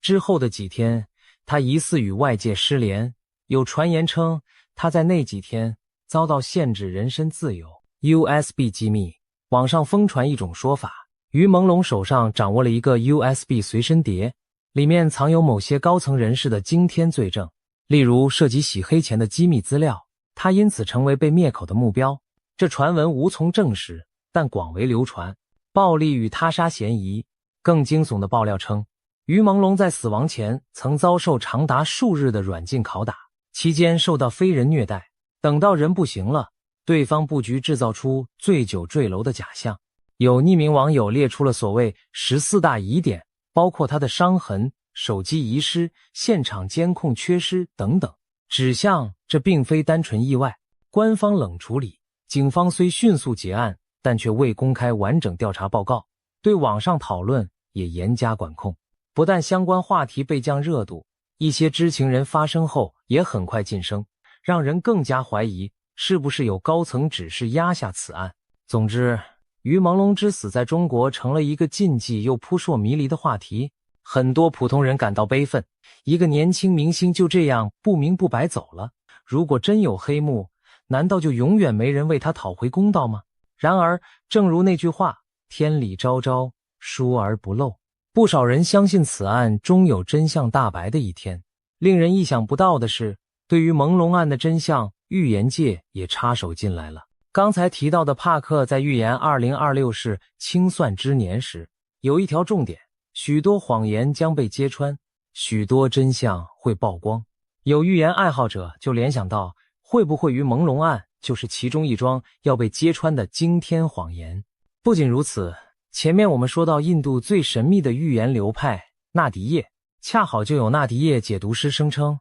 他们在古老的预言梵文叶片中看到了于朦胧事件的结局。据说纳迪叶的记载显示，在2026年3月至6月期间，朦胧案的真相将以某种另类方式浮出水面。所谓另类，或许指的不是透过官方调查，而是透过其他意想不到的渠道或爆料。如果这个预言成真，那真是峰回路转，正义昭彰。想象一下，也许会有关键证人突然现身，或是一份影像录音曝光于世，揭开幕后黑手的面目。总之，就是现在被压下去的真相，终究会在2026年上半年大白于天下。这无疑呼应了帕克的清算主题，过去的罪恶将被清算，隐藏的真相将受审判。更巧妙的是，许多人发现朦胧这两个字本意就是模糊不清。于朦胧案如今真相不明，正如它的名字一样朦胧。但如果照预言所说，几个月后真相大白，那岂不是朦胧、模糊，即将告别人间，尘埃落定？这也难怪有预言视频以只剩几个月，朦胧将告别地球，人间大劫倒数为题，暗喻朦胧之物散去的时刻，就是人间大灾结束倒计时的时刻。听起来令人毛骨悚然，却也给人一丝痛快，因为至少冤死者的在天之灵也许可以瞑目，而整个人类社会也将因清算黑暗而迎来新生契机。有人大胆猜测，或许于朦胧的在天之灵也在冥冥中协助这一切。毕竟假如真有灵界，他年轻冤屈的离世，灵魂必然不甘。也许正是他透过某种灵界渠道，把关键的天机讯息传递给了世人，比如通过纳迪叶，或者通过其他通灵者来揭露自己的死因和背后黑幕。这将是于朦胧留给世人的第一条来自灵界的天机，那就是再浓的迷雾也终将散去，真相与正义终将来临。当然，以上关于朦胧案的预言性解读，目前还只是种种推测，最终会如何，还需要时间去验证。我们唯有拭目以待，看看2026年上半年是否真有爆炸性的真相公诸于世。到这里，我们盘点了许多骇人听闻的预言，有关战争的，有关瘟疫的，有关经济崩溃的，甚至还有黑幕揭露与外星接触等等。难怪有人会感叹，2026年简直像末日小说般可怕。那么，对于普通人来说，我们该如何面对这些预言？是陷入恐慌，还是嗤之以鼻，一笑置之？首先需要强调的是，预言并非铁板钉钉的命运宣判。正如普莱等人所说，预言的意义在于让我们提前知道可能性，从而有机会改变未来。既然灵界好心送来了这些预警讯号，我们不妨将信将疑，留个心眼，但也不必惊慌失措，自乱阵脚。对于可能的灾难，我们可以做哪些务实的准备呢？居安思危，备而不用。就像普莱建议的，准备一些紧急物资总是好的。家中备一个紧急医药包、手电筒、收音机、瓶装水和干粮等，以防万一。这在任何灾害中都用得上，哪怕最后平安无事，这点准备也不算浪费。关注国际局势，如果台海局势持续紧张，旅行计划就要审慎评估，尤其避免去可能的热点地区。如果真的出现突发情势，保持冷静，遵从官方疏散指示，对谣言要有判断，不轻信煽动，照顾好自己和家人。瘟疫方面，除了物质准备，更要注意卫生习惯和身体健康，提高免疫力，多运动，备好常用药品。当流行病有苗头时，该戴口罩就戴口罩，该减少聚集就主动配合。经过新冠疫情的洗礼，我们对这些已不陌生。财务应对，面对可能的经济动荡，个人也可提早做好打算，例如避免过度负债，适当储蓄一些应急资金，不把鸡蛋放在一个篮子里等等，以免金融风暴来时手足无措。心态上也非常重要，既不可掉以轻心，也不必过度恐惧。历史上关于末日的预言层出不穷，但人类都挺过来了。许多时候，正是因为人们提前警觉，采取了行动，才避免了最坏的情况发生。就拿冷战时期来说，不也是充满世界末日核战的预言吗？但最终大家保持克制，世界没有毁灭。我们可以将这些预言视为对未来的警示，而非绝对的宿命。回到2026年的图景，或许接下来的日子，新闻里会充斥越来越多紧张的消息，这边战机擦枪走火，那边疫情卷土重来。但我们要记得，越是乱世，越要保持理性与善良，不造谣，不信谣，不被仇恨煽动，在保护好自己的同时，也帮助周围需要帮助的人。因为最终能度过劫难的，往往是那些冷静、团结而有爱心的人类群体。让我们也怀抱一点希望，就像帕克说的，大灾之后有大福。或许2026年的种种劫难，正是人类觉醒和转变的契机。黑暗过后是黎明，否极泰来，这些道理自古皆然。如果我们能挺过这几年的风雨，也许等来的将是更清明的世界局势，也许战争的阴霾散去，国与国找到新的和平共处方式，也许瘟疫让我们研发出更先进的医疗科技，反而促进文明的进步。也许经历经济震荡后，人们会反思贪婪，建立起更健全公正的经济秩序。最后再回到预言本身，普莱用勇气告诉了我们坏消息，但也给出了避免之道。88万家描绘毁灭图景的同时，也看到了人类探索宇宙的新可能。帕克警示大乱将至，但相信真相与光明会战胜谎言与黑暗。马蒂点出了危险时刻，让我们可以提早做好准备。纳迪叶视线黑幕毕揭，让冤魂终得安息。也许预言并不是要我们恐惧未来，而是要我们正视当下存在的问题，从而齐心协力去改变轨迹。2026年注定是不平凡的一年，战争也好，瘟疫也罢，亦或政治经济的大地震，都可能在考验着我们人类的智慧与团结。但我们完全有理由相信，人定胜天，积极作为就能化解危机。请不要忘记，我们的祖先曾熬过比这更黑暗的年代，而每一次灾劫过后，人类最终都浴火重生，文明之光依旧灿烂。让我们怀着谨慎而勇敢的心，迎接着充满变局的2026年。或许预言中的灾难会来，但我们并非束手就擒的木偶，只要心存善念，保持理智，彼此扶持，我们就有机会改写那些可怕的预言，迎接属于人类的转机与新生。今天的分享就到这里，希望每一位观看这影片的朋友都能平安度过未来的风风雨雨。让我们以行动和智慧去证明人类可以创造比预言更美好的结局。赊刀人再度现身，还留下了对2026年的惊人预言。据说这预言提到了美国、中国和东南亚将出现让人难以置信的景象，你敢信吗？这一年世界的变化真的会大到超出想象吗？今天就让我们一同探索这则离奇的预言，看看其中隐藏了哪些蛛丝马迹。首先，我们得知道什么是赊刀人。对年轻一辈而言，这个名词也许有些陌生，但在老一辈人口中，它带着几分传奇色彩。相传民间有一种四处游走的江湖客，卖的是菜刀、剪刀，但奇特的是，他们不收现钱，而是说好过些年再上门收账，这就是所谓赊刀。更离奇的是，赊刀人常常随口留下预言，预告未来的灾祸或福祉，等到约定年限一到，他们再度现身收钱时，人们往往惊觉，天哪，当初的预言竟然成真。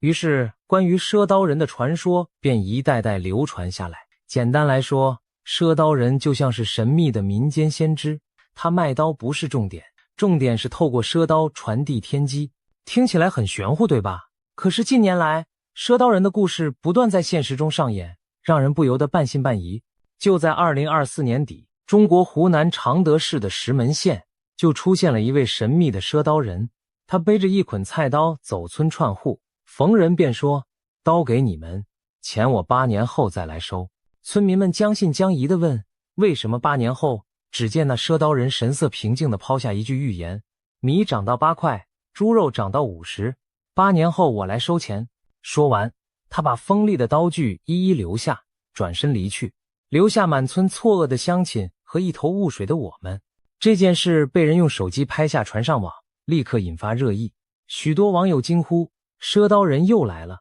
而且他这次提到的米涨到8块，肉涨到50，分明是在预言将来物价飞涨，粮食奇缺。有人翻出过去的案例说，其实赊刀人的预言多次应验，例如民间曾有猪过千、牛过万的说法，用来警示猪价涨到1000元、牛价涨到上万元这种离谱情况。结果近年非洲猪瘟肆虐，通胀飙升，猪肉价格一度破纪录，养猪成本猛增，真有猪价1000元的趋势。黄牛价格更是在农村炒到上万元一头，几乎对应了传言中的牛过万。这种巧合让人不寒而栗，莫非早有高人预见如今的经济动荡？更有甚者，一些学者开始从文化传承角度解读赊刀人现象。中国问题专家王鹤就指出，这次湖南赊刀人脱口而出的米价、肉价，暗示人类将遭遇很大的劫难，因为人活着离不开米和肉这些基本粮食。如果有朝一日米价飞涨，肉价奇贵，说明最基本的生存物资都极度稀缺，那一定出了大乱子。还有人把赊刀人的出现和古代典籍对照，认为这类神秘人或许源自古老的文化传承，例如墨家的游说之术或鬼谷子的预言学。他们现身往往是在乱世将至之时，用一种隐晦的方式提醒世人居安思危。历史上关于赊刀人的记载也并非空穴来风，早在清朝光绪年间，1878年的《申报》上就刊登过一则译文，有个赊刀人当时在卖刀时预言米价将跌至18文一斗，旁人听了哈哈大笑，哪有米价下降的道理？结果没过几年，清政府推行新政改革，粮价真就跌到了他说的这个数字，让所有知情人目瞪口呆。这事儿也一时传为佳话。由此可见，在动荡变革的年代，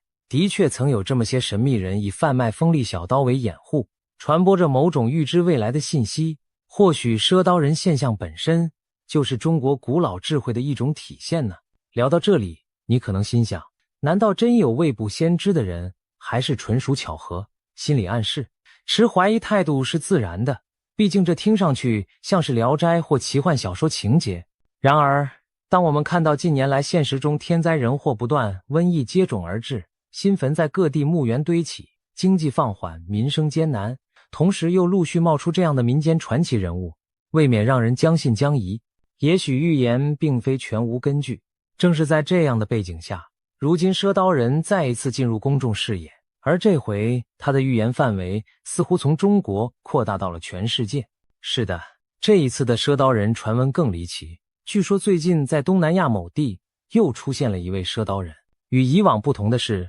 这回他留下了一首4句预言诗，把目光投向2026年的国际局势。这4句诗文依次是：26红马血火喷，西洋暗无天日，南洋米贵如珍珠，东洋遍地是枯骨。短短20个字，却涵盖了东西南北四方天地，读来令人脊背发凉。看似云遮雾绕的语句，其实每一句都有特定的指向和含义。接下来我们就逐句解读这4句预言，深入探讨其中蕴含的信息，看看2026年究竟可能发生哪些天翻地覆的巨变。首先来看第一句预言，26红马血火喷。这句中的26很明显指的是2026年，马指的则是中国农历的生肖马年。按照60甲子纪年法，2026年是丙午年，属火马，民间称为火马年。因为传统上以五行配色，火对应红色，所以火马年也可说是红马年。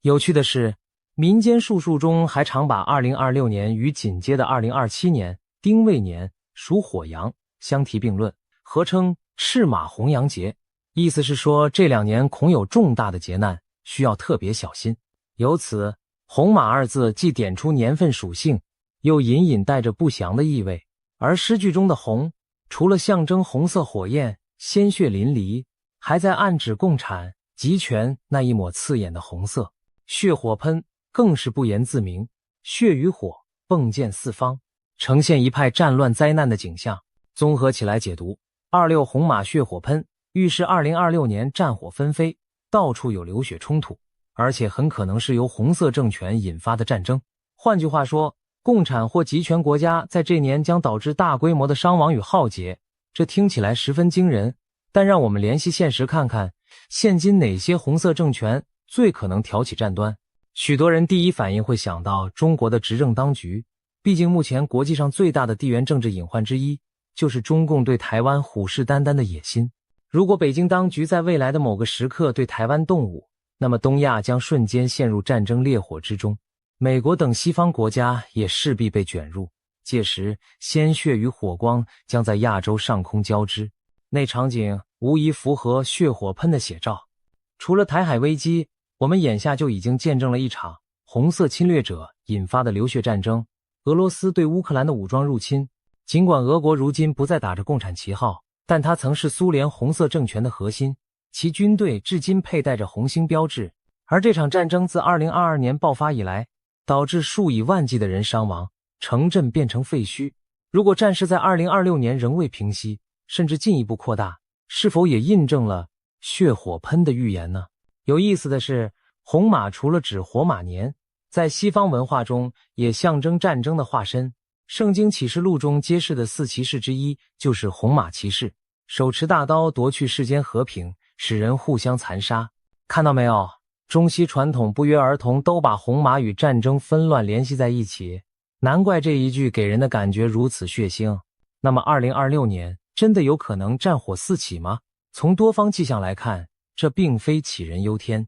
除了前面提到的台海和俄乌2大隐患，全球还有多处火药桶，随时可能被引爆。中东地区的仇恨与冲突积怨已久，欧洲北约与俄之间剑拔弩张，朝鲜半岛局势诡谲难料。朝鲜任何一处出现变故，都可能点燃更大规模的战争，而一旦大国卷入甚至对撞，那将真正是血火漫天喷洒。最极端的担忧莫过于核武器的使用。当前人类掌握的毁灭力量足以让整座城市瞬间陷入火海。一旦2026年前后爆发核冲突，那血火喷就不再只是隐喻，而会成为残酷的现实场景。巧合的是，西方著名预言家诺查丹马斯留下的诗篇中也有让人毛骨悚然的段落，被一些解读者认为指向这一时期的战乱。例如有人指出，诺查丹马斯在某4行诗中写道：提奇诺河将溢满鲜血，长剑挥舞之下尸横遍地。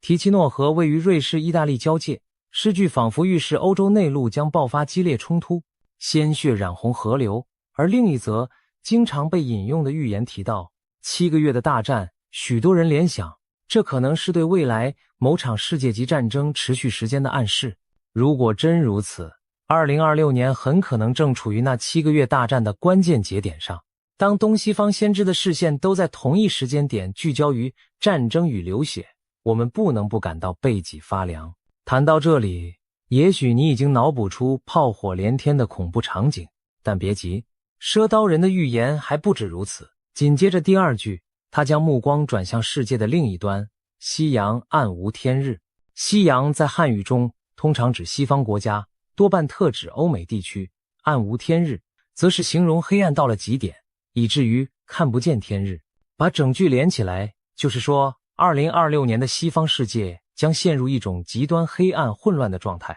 仿佛光明从人间消失了。那黑暗代表什么呢？多半是比喻西方社会出现了严重的问题，可能是政治上的黑暗，政府腐败专断，民主制度崩坏，也可能是经济上的崩溃，金融风暴，经济大萧条，让百姓陷入绝望，还可能指社会秩序的失控，动乱频发，犯罪猖獗，整个社会弥漫着恐慌与绝望的情绪。简言之，暗无天日，意味着老百姓看不到希望与光明，陷在无边的阴影之中。这话听起来对西方世界很不友好，但我们不妨冷静分析，当前欧美社会是否正走向某种危机？其实，不少观察家早有警告。在美国，近年来社会撕裂严重，两党政治恶斗，民众对立情绪高涨，种种内耗已让这个超级大国元气大伤。欧洲也好不到哪儿去，一方面要面对能源短缺、通货膨胀等经济压力，另一方面还有难民潮、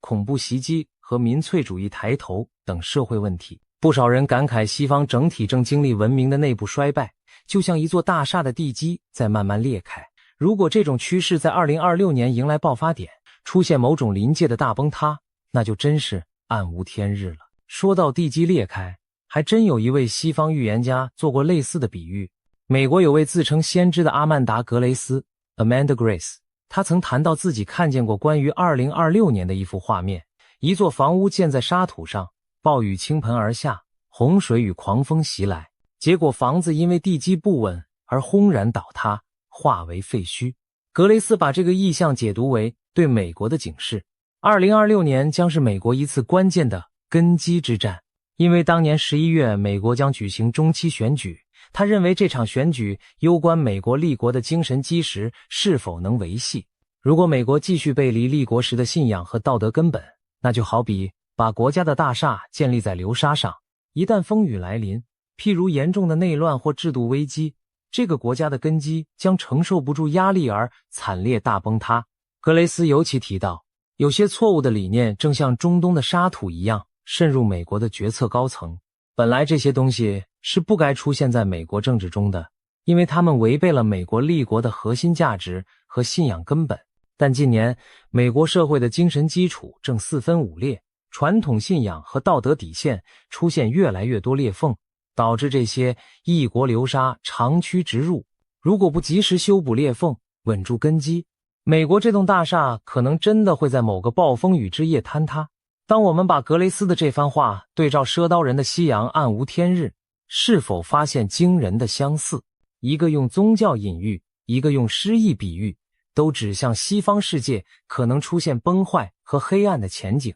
当然，也许有人会从字面联想到更加末日的解读，例如暗无天日，会不会是真的看不见太阳？假如发生超大规模的火山爆发或核战争，引发漫天尘埃遮蔽阳光，西方世界陷入长时间的黑暗，岂不正是暗无天日的写照？听上去耸人听闻，但历史上确实有类似场景，像1815年印尼坦博拉火山大喷发，造成全球气候异变，隔年被称为无夏之年，连欧洲都出现了长期阴霾不见日头。如果2026年前后碰巧发生一次惊天动地的自然灾变，比如黄石火山的大喷发或陨石撞击地球，那西方天空变得昼夜昏暗也不是不可能。然而多数解读还是把暗无天日视为比喻，毕竟赊刀人之前的预言多与人世间的苦难有关，而非纯自然现象，所以更大的概率是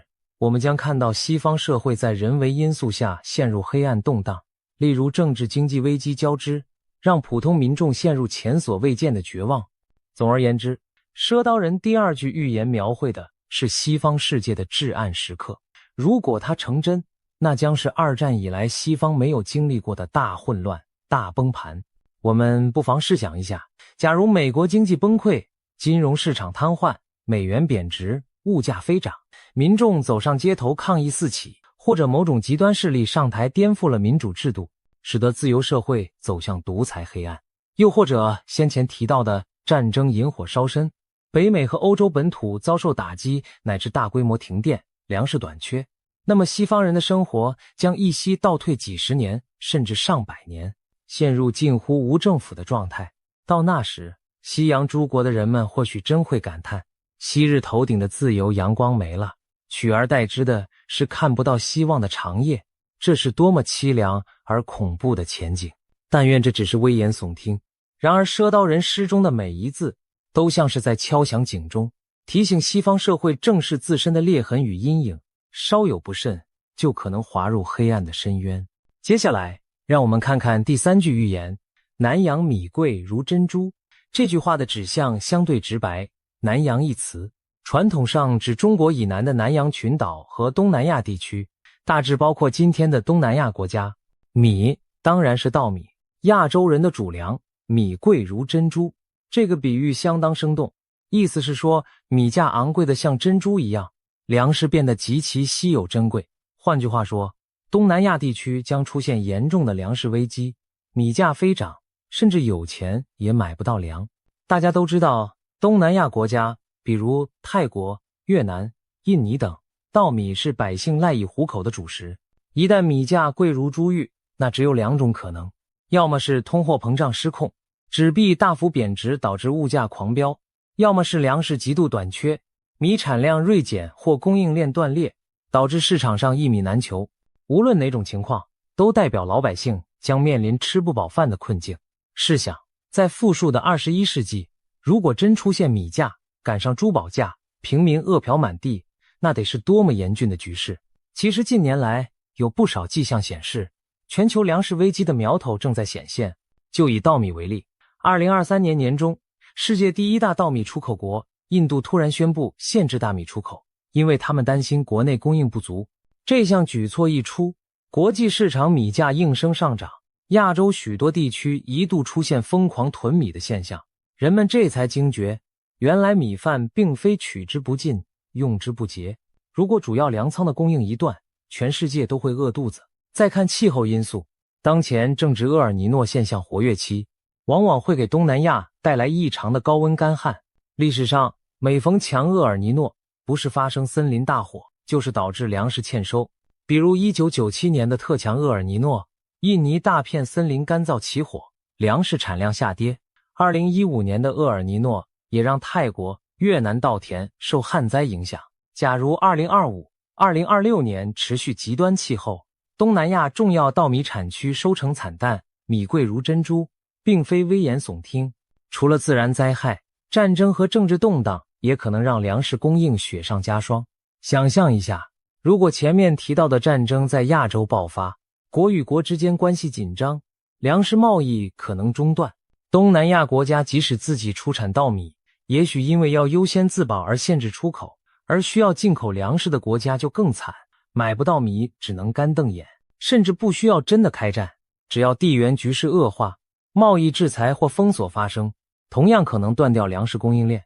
回看过去几年，疫情期间，各国保护主义抬头，有的限制医疗物资出口，有的囤积粮食，不就是出于这种危机心态吗？那么2026年如果局势更险恶，各国各顾各的，东南亚一些人口密集又依赖进口粮的地区确实可能闹饥荒。想到饥荒这2个字，我们脑海中浮现的画面或许是历史课本上的黑白照片，骨瘦如柴的孩子，颅骨遍野，人民为一口饭而哄抢。但我们必须认清，饥荒并非遥远的历史，直到今天仍可能发生。20世纪中期，中国就经历过大饥荒，那时人相食的悲剧触目惊心。近期其他地区如非洲一些国家也因战乱和干旱出现过局部饥荒。而在经济全球化的今天，粮食市场一荣俱荣，一损俱损，一个主要粮食出口国出问题，就可能导致全球粮价暴涨。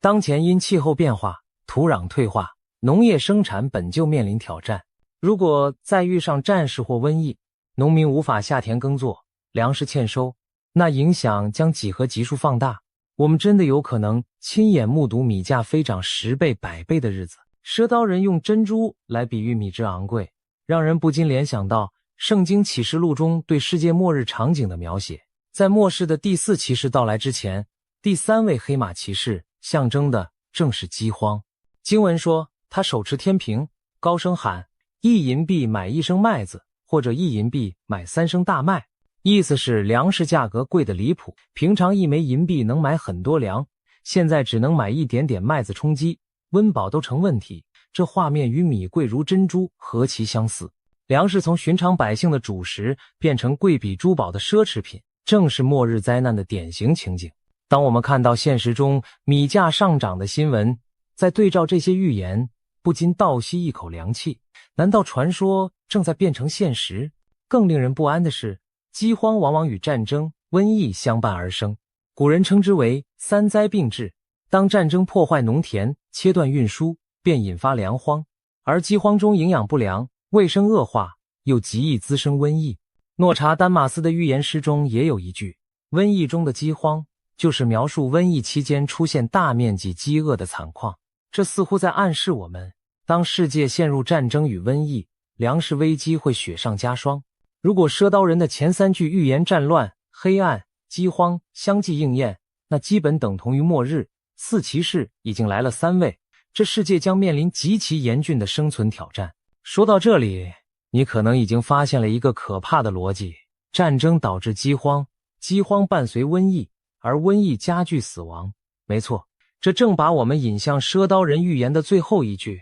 也是最骇人听闻的一句：东洋遍地是枯骨。东洋在汉语中一般指东方诸国，尤其是东亚地区，包括中国、日本、韩国等地。遍地是枯骨，这场景光是读起来就令人心底发寒。满地都是枯朽白骨，说明死亡之多，尸骸遍野。而且用枯骨2字特别强调无人收敛尸体，暴露荒野，风吹日晒成了白骨，说明死的人太多太突然，以至于根本无法及时掩埋。也就是说，2026年的东亚地区可能出现我们无法想象的大规模死亡惨剧，无论具体原因是什么，结局都是生灵涂炭，场面如人间炼狱般凄惨。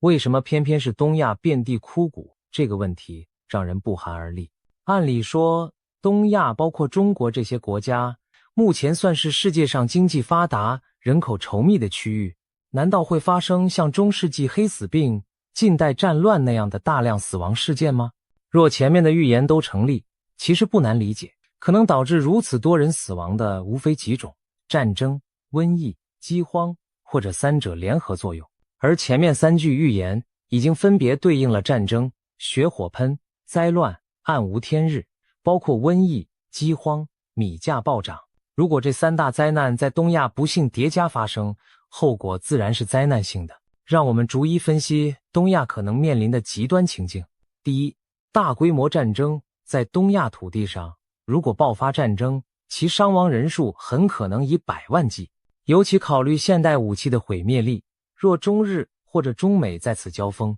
更不用提一旦动用核武，死亡数字将难以想象。上世纪的2次世界大战，东亚战场就曾尸横遍野，南京大屠杀、广岛长崎原子弹、冲绳玉碎战等等，哪一幕不是真实版的遍地枯骨？而那已是7、80年前的事了。如今的武器更先进，杀伤力更强，真打起来只会更惨烈。如果赊刀人的预言要应验，可能正是因为东亚成了世界大战的主战场。毕竟第1句提到红色政权引发的战争，很容易让人联想到以中国为中心的冲突。假如2026年前后，中共在内外交困下铤而走险对外动武，那战火很可能蔓延整个东亚，最终导致千千万万的人死于非命。第二，致命瘟疫。还记得3年前的新冠疫情吗？短短几个月内，病毒从东亚扩散到全世界，夺走数百万人的生命。即便在防疫措施严格的东亚国家，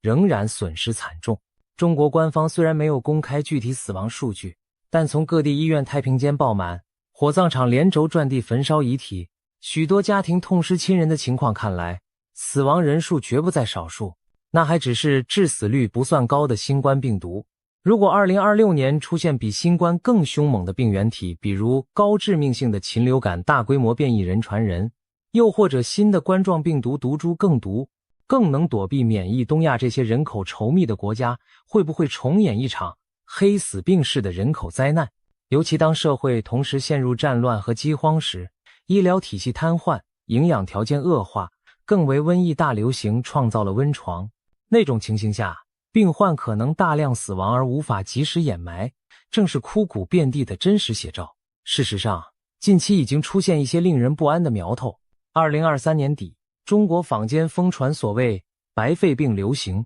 许多儿童感染严重肺炎，官方解释说是常见病原导致，但民间的恐慌可见一斑。再加上各种 XBB 变异株、猴痘、鼻病毒等等消息满天飞，人们对下一场瘟疫的阴影始终挥之不去。如果2026年东亚恰好爆发新一轮大疫，那么这句预言也会不幸严重。第三，大饥荒和社会动乱。饥荒本身就能带走无数生命。清朝咸丰同治年间的太平天国战乱，加上连年灾荒，据估计导致数千万中国人口非正常死亡，可谓遍地饿殍，白骨露野。上世纪印度的孟加拉大饥荒，非洲埃塞俄比亚饥荒等，也都是饿死人无数。东亚虽然如今比那些地方富裕得多，但一旦粮食系统崩溃，现代城市人口甚至还不如古人有自给能力。一座超大城市如果断粮几周，后果不堪设想。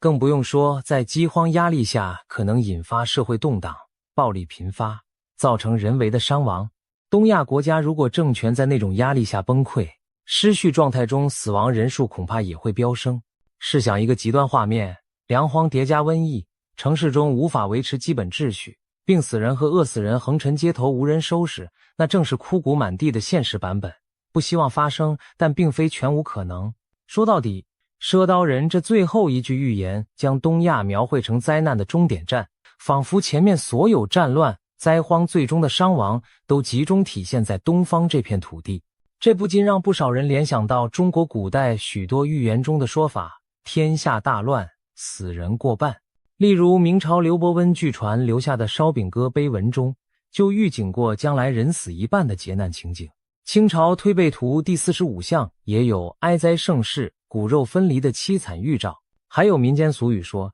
7人搬一杠，天下无人敢当，意思是未来可能出现7个人抬一副棺材的可怕情形。因为死者实在太多，葬礼都简化到几人联合抬棺匆匆下葬。这些传统预言描述的都是人口大量死亡、哀鸿遍野的末世光景。如今赊刀人也抛出遍地枯骨这般沉重的字眼，实在令人不寒而栗。到了这一步，我们不妨总结一下赊刀人4句预言的整体图景：战争、黑暗、饥荒、死亡。细心的观众可能已经发现，这正好对应了前面提到的世界末日4骑士传说。红马骑士带来战争，白马骑士或一苍白马象征瘟疫与死亡，黑马骑士代表饥荒。而暗无天日的混乱状态可以视作是瘟疫肆虐和社会崩溃的综合结果。换言之，赊刀人仿佛在警告我们，2026年将是人类面临一场空前的劫难，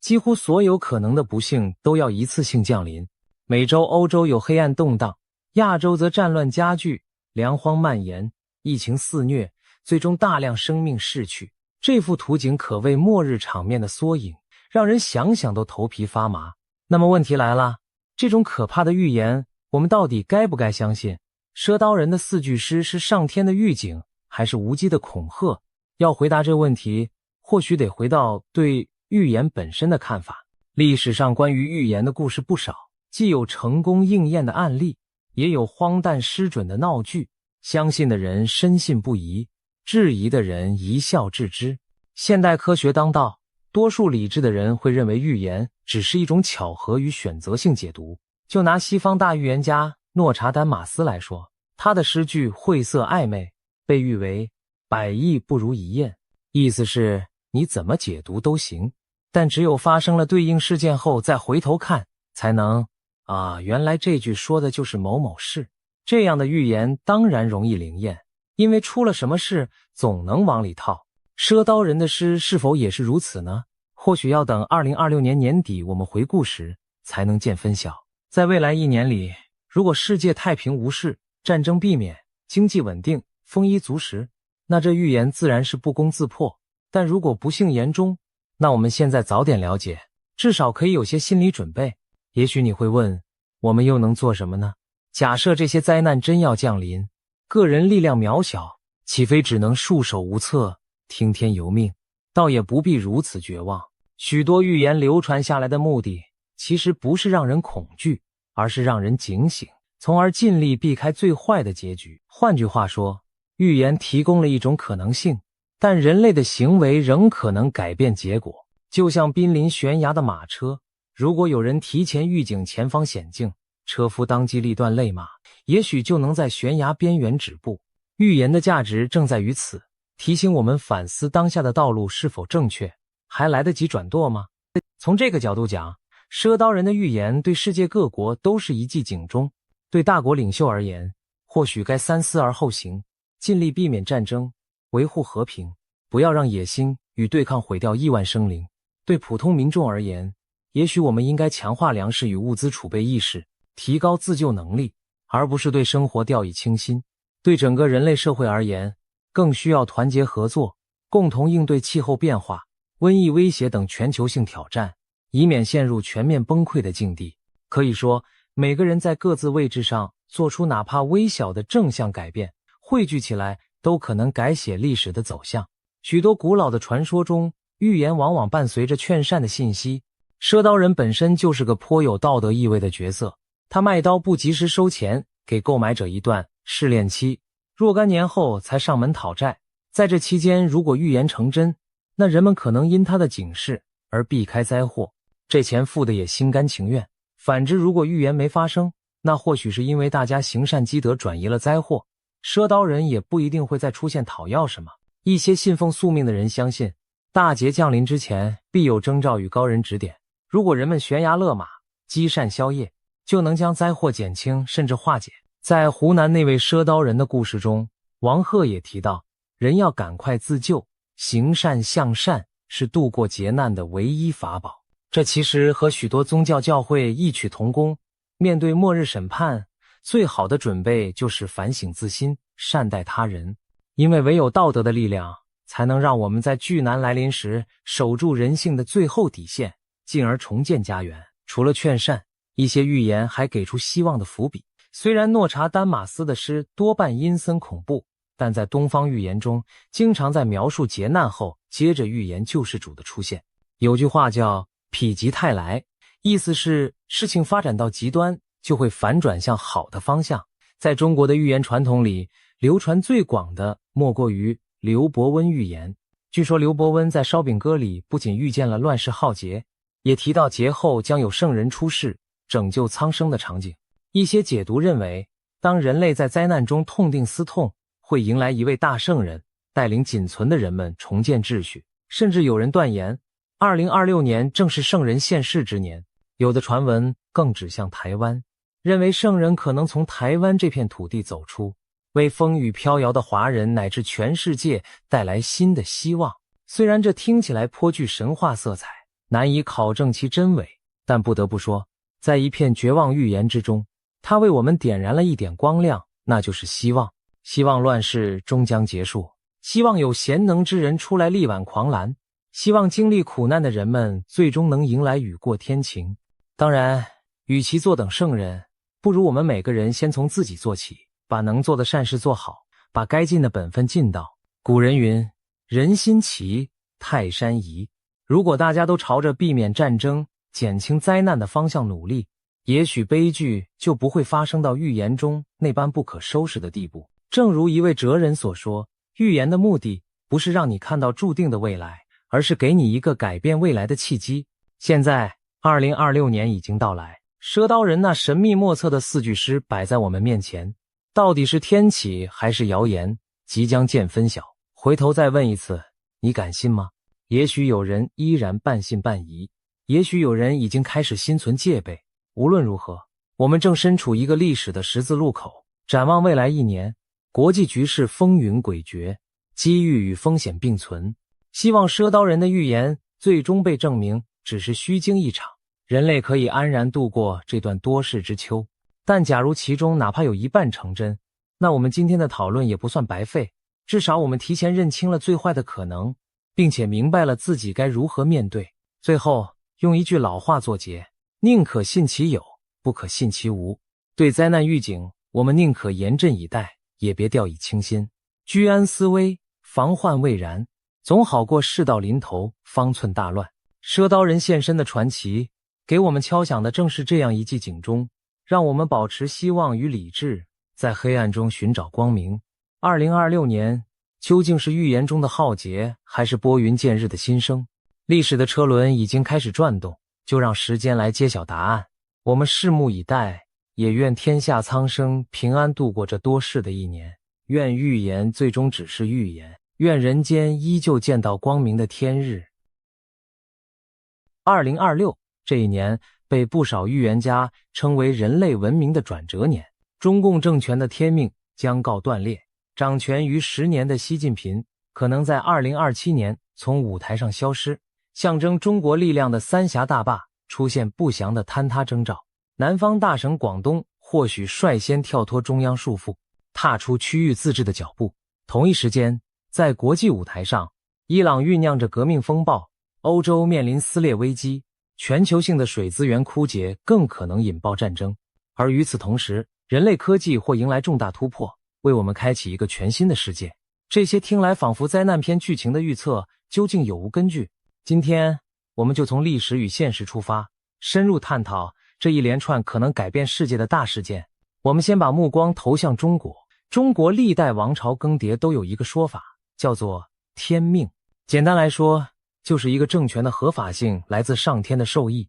但当这个朝代的德行不足，民心丧尽时，上天就会以种种灾异示警，预告王朝气数将尽。民间俗话称天垂异象，国将兴衰，说的就是这种观念。比如史书记载，朝代末年往往灾祸频仍，例如大旱、洪水、瘟疫、蝗灾接踵而至，被视为老天对暴政的谴责。回顾近年中国所发生的事情，令人不禁联想到这套传统理论。就拿2020年至2023年间来看，中国接连遭遇疫情肆虐、大范围洪灾与旱灾并存、经济下行压力剧增等挑战。长江在夏季干涸见底，荆楚大地爆发特大洪水，北方多省遭遇罕见沙尘与冰雹。不少网友戏称，这几年简直是十灾八难涌向中国。而更耐人寻味的是，天空中也出现了古人眼中改朝换代的异象。例如2022年底，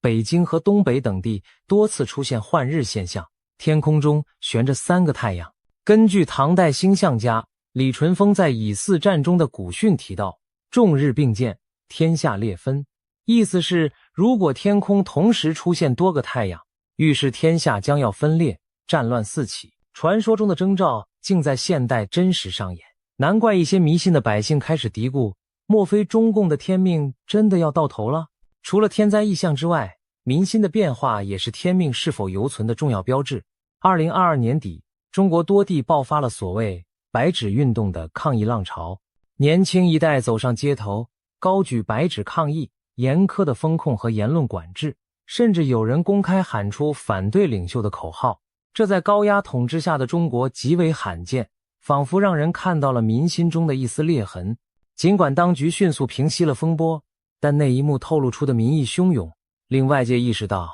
中共统治并非牢不可破。如果将天灾与人祸交织起来考量，今日的中国和历史上朝代末期的景象颇有几分相似。对信奉天命论的人而言，这未尝不是一种警讯。值得一提的是，在中国传统历法中，每逢60年循环会出现丙午年和丁未年，被古人称为红阳节。据说这2年往往伴随大乱。翻开历史可以发现一些巧合，例如上一个丙午、丁未年是1966和1967年，正值中国爆发文化大革命，社会动荡达到极致。再上一个丙午年是1906年，当时清朝国运衰微，各地革命风起云涌，几年后王朝就覆灭了。而更早之前的明末清初，虽然纪年不同，但17世纪60年代也经历了连年饥荒和李自成的大顺起义，改朝换代。当然，这些年份的巧合或许只是巧合，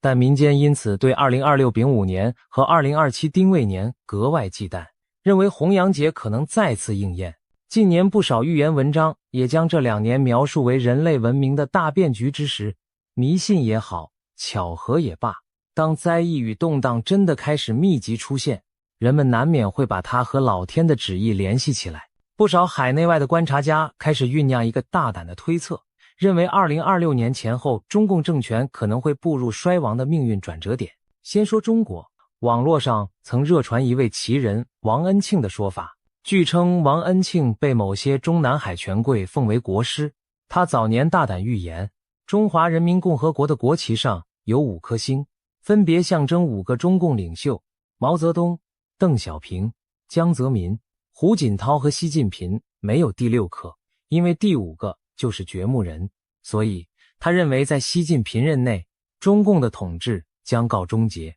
如今习近平正是第5任领导人，而中共建政已经70余年，接近历史上朝代寿命的极限。如果王恩庆所言有理，那么2026到2027年这段时间，也许就是他暗示的终局时刻。事实上，民间近来盛传一则北戴河会议的风声，据说习近平可能干完这一届之后不再安排接班人。这传闻无从证实，但与王恩庆的预言不谋而合，似乎都指向习时代将是红色政权的最后篇章。巧合的是，远在大洋彼岸的一位英国灵媒克雷格·汉密尔顿·帕克也对2026年的中国做出了惊人预测。帕克以往因多次成功预言国际事件而小有名气，他在2023年11月发布了一系列对2026年的预言，其中最引人注目的一条就是他看见中共政权将开始出现冰川式瓦解。这个生动的描述形象地描绘了一种并非瞬间崩盘，而是逐渐分崩离析的局面。简而言之，中央政权的控制力将一点点削弱，地方和社会的裂痕日渐扩大，最终整个体制如冰川融化般土崩瓦解。帕克甚至暗示习近平的个人命运也将出现重大变局。也就是说，在他的视野里，2026年或将标志着中国集权统治开始走向终结。耐人寻味的是，帕克同时预言了一系列独裁政权的倒台，包括他看见伊朗将发生革命，古巴政权出现变天等等，仿佛世界将进入一个威权政治大洗牌的阶段。东西方不同背景的预言居然在时间点和内容上高度吻合，让许多人既感震惊又期待。当然，预言终究只是预言，撇开玄学不谈，我们不妨从现实条件来分析，中共政权是否真的可能在未来数年陷入失控。首先是经济压力，中国经济近年增速放缓，失业率特别是年轻人失业率高企不下，地方政府债台高筑，财政困难已经显现，有些地区甚至闹出了公务员降薪、社保研发的传闻。如果经济在2026年进一步恶化，失业人潮和债务危机交织，社会稳定将面临严峻考验。其次是政坛内部，习近平在位期间清除了众多政敌，打造了一言堂的权力状态。然而正所谓孤注难支，权力过度集中也意味着决策失误，缺乏纠偏机制。一旦哪里出现重大的治理失败，习近平本人将难辞其咎。想象一下，如果某场天灾人祸处理不当激起全国众怒，或是某个政策导致经济雪崩，引爆全国性抗议，习会不会成为党内外众矢之的？历史上不乏此类先例。再加上习近平本人生理年龄渐长，外界时有他健康不佳的小道消息。一位高龄且高度集权的领袖，在风雨飘摇的局势中，其统治稳定性确实令人关注。如果种种压力在2026至2027年间同时发酵，不排除中国政局出现突然巨变的可能。届时，习近平可能被迫下台，甚至从公众视野中消失，也并非完全不可想象的结局。值得一提的是，面对内忧，中共也可能铤而走险地对外挑起冲突，以民族主义凝聚人心，例如加剧对台湾的军事压力，甚至在某个时机对台动武，借此转移国内视线。然而这种赌博式举动若遭遇失败，只会加速政权崩溃。北京当局曾将2027年定为解放军实现建军100年奋斗目标的节点，有外媒解读，其中隐含着完成对台湾统一的野心。但如果内部局势在2026年前后已现乱象，习近平还能否腾出手对外冒险？或者相反，他会不会孤注一掷对台湾动手以维持权威？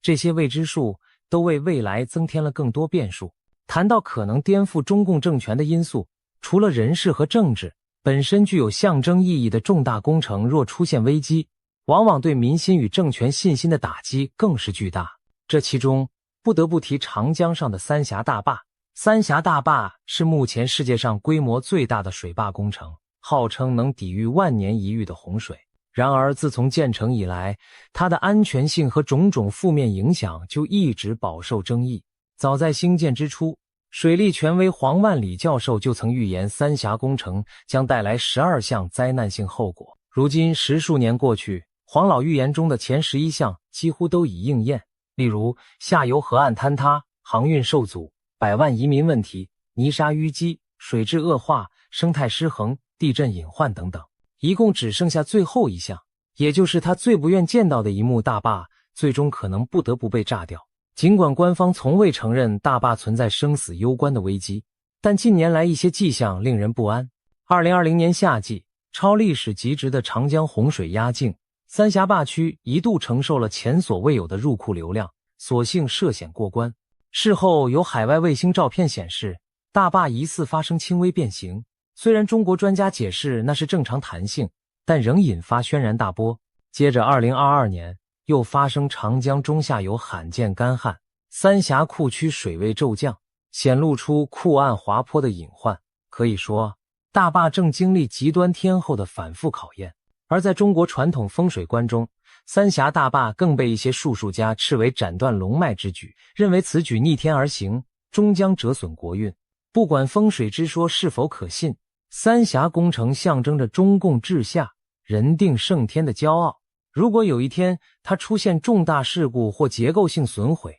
将在国内外造成极大震撼。上亿人口赖以为生的长江流域将陷入浩劫，而这样的灾难无疑会被舆论解读为天谴，把中共政权的威信彻底冲毁。难怪坊间流传着一句话：三峡若垮，中共必亡。可见三峡大坝早已超越一座水利工程的意义，而被看作中共国运的象征之一。如今各种征兆叠现，让人不寒而栗，不禁想，会不会真的有那么一天，假如北京的中央权威真的因某种巨变而示威，中国的政治版图将如何演变？有一种推想是，中国可能重回群雄割据的局面，各地区出现实质上的自治甚至独立倾向。而在这之中，广东这样的沿海发达省份被许多人点名，认为可能是率先迈向区域自治的领头羊。为何是广东？首先，广东历史上就是变革风气最先吹拂之地，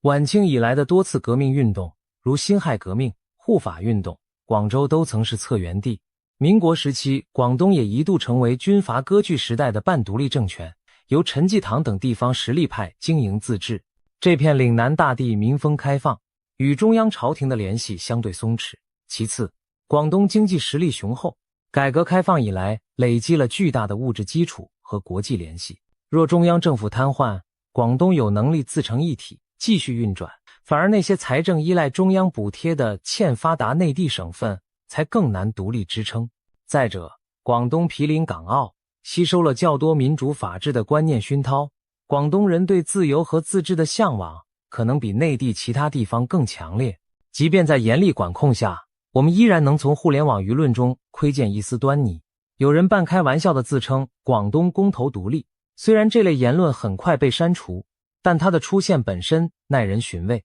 想象一种情境，当中央陷入瘫痪，各地军警各自为政时，珠三角地区的领导人为了维护秩序，很可能以地方自治的名义组建新权力架构，实际上脱离北京控制。这并非天方夜谭，100年前的中国军阀割据就是如此开场的。广东作为经济最活跃的区域，一旦带头先走一步，其他长三角、环渤海等富庶地带也可能纷纷效仿。如此一来，一个中央集权的中国将分化为若干实际上的区域政权，各自为政。从某种角度看，这或许是集权崩解后避免全面内战的幸运剧本，各地能相对平稳地过渡到自治状态，而不是陷入无政府混乱。不过，这种局面对习近平这样强调统一的领导人而言，无疑是无法接受的最坏结局。因此，未来几年广东等地与中央的关系走向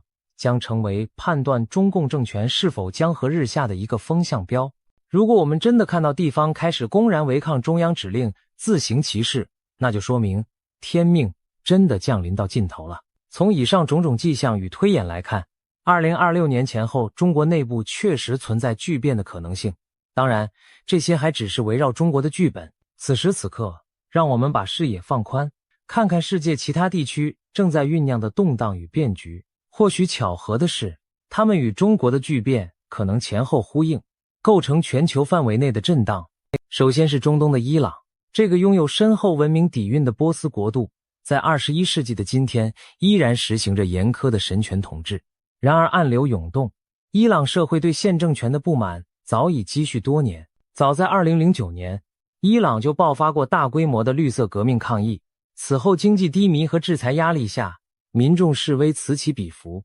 2022年，一场席卷全伊朗的抗议风暴再次爆发，其导火索是一名年轻女子玛莎·阿米尼，因佩戴头巾不当，被宗教道德警察拘捕并离奇身亡，引发无数女性走上街头。女性摘下头巾，高喊妇女、生命、自由，数十个城市响起反对独裁、要求自由的口号。这场抗争持续数月，尽管最终因当局镇压而平息，但全球看到了伊朗人勇敢抗争的决心。许多人将它类比为伊朗版的革命前夜。现任最高领袖哈梅内伊年事已高，他一旦离世或健康不支，伊朗可能面临权力真空和继承危机，届时压抑已久的反对力量或将乘势而起。展望2026到2027年间，伊朗极有可能成为全球瞩目的焦点。一旦伊斯兰共和政权被推翻，将标志着1979年以来伊朗革命的终结和新纪元的开始。这对中东地缘政治的意义非同小可。长期以来，伊朗奉行反西方、反以色列的强硬路线，支持着黎巴嫩真主党、也门青年军等地区代理人武装。如果新政权上台，伊朗与邻国乃至西方的关系都将被改写。也许我们会看到伊朗社会迎来更开放的风气，与沙乌地、阿拉伯等宿敌国冰释前嫌，甚至重新成为国际社会的正常成员。当然，革命往往伴随阵痛，谁也不能保证伊朗变局一定顺利，但可以肯定的是，中东正处于重组的前夜。一方面，美国近年推动以色列与阿拉伯国家的和解，阿以关系在改变；另一方面，如果伊朗这个区域大国出现革命，中东力量对比将发生剧烈震荡。难怪预言家们把伊朗革命列为2026年前后的重要事件之一。帕克的预言亦提到了伊朗，他的视野中清晰浮现波斯政权更迭的景象。试想，中国政局巨变与伊朗革命若在相近时间发生，那将多么富有戏剧性！两个相距遥远的古老文明几乎同时告别，各自延续了数十年的统治秩序。历史有时就是如此，充满巧合，又耐人寻味。将镜头转向西方，欧洲也正面临着自冷战结束以来最严峻的分裂危机。欧洲联盟一度被视为团结与和平的象征，但如今内外交困，出现了明显的撕裂迹象。先是2016年的英国脱欧公投，让欧盟失去了一个重要成员，也撕开了欧洲一体化信念的口子。随后，欧洲本土民粹与极右势力崛起，在多国兴风作浪。匈牙利、波兰等东欧国家与布鲁塞尔在司法独立、新闻自由等问题上争执不下，甚至被认为偏离民主价值。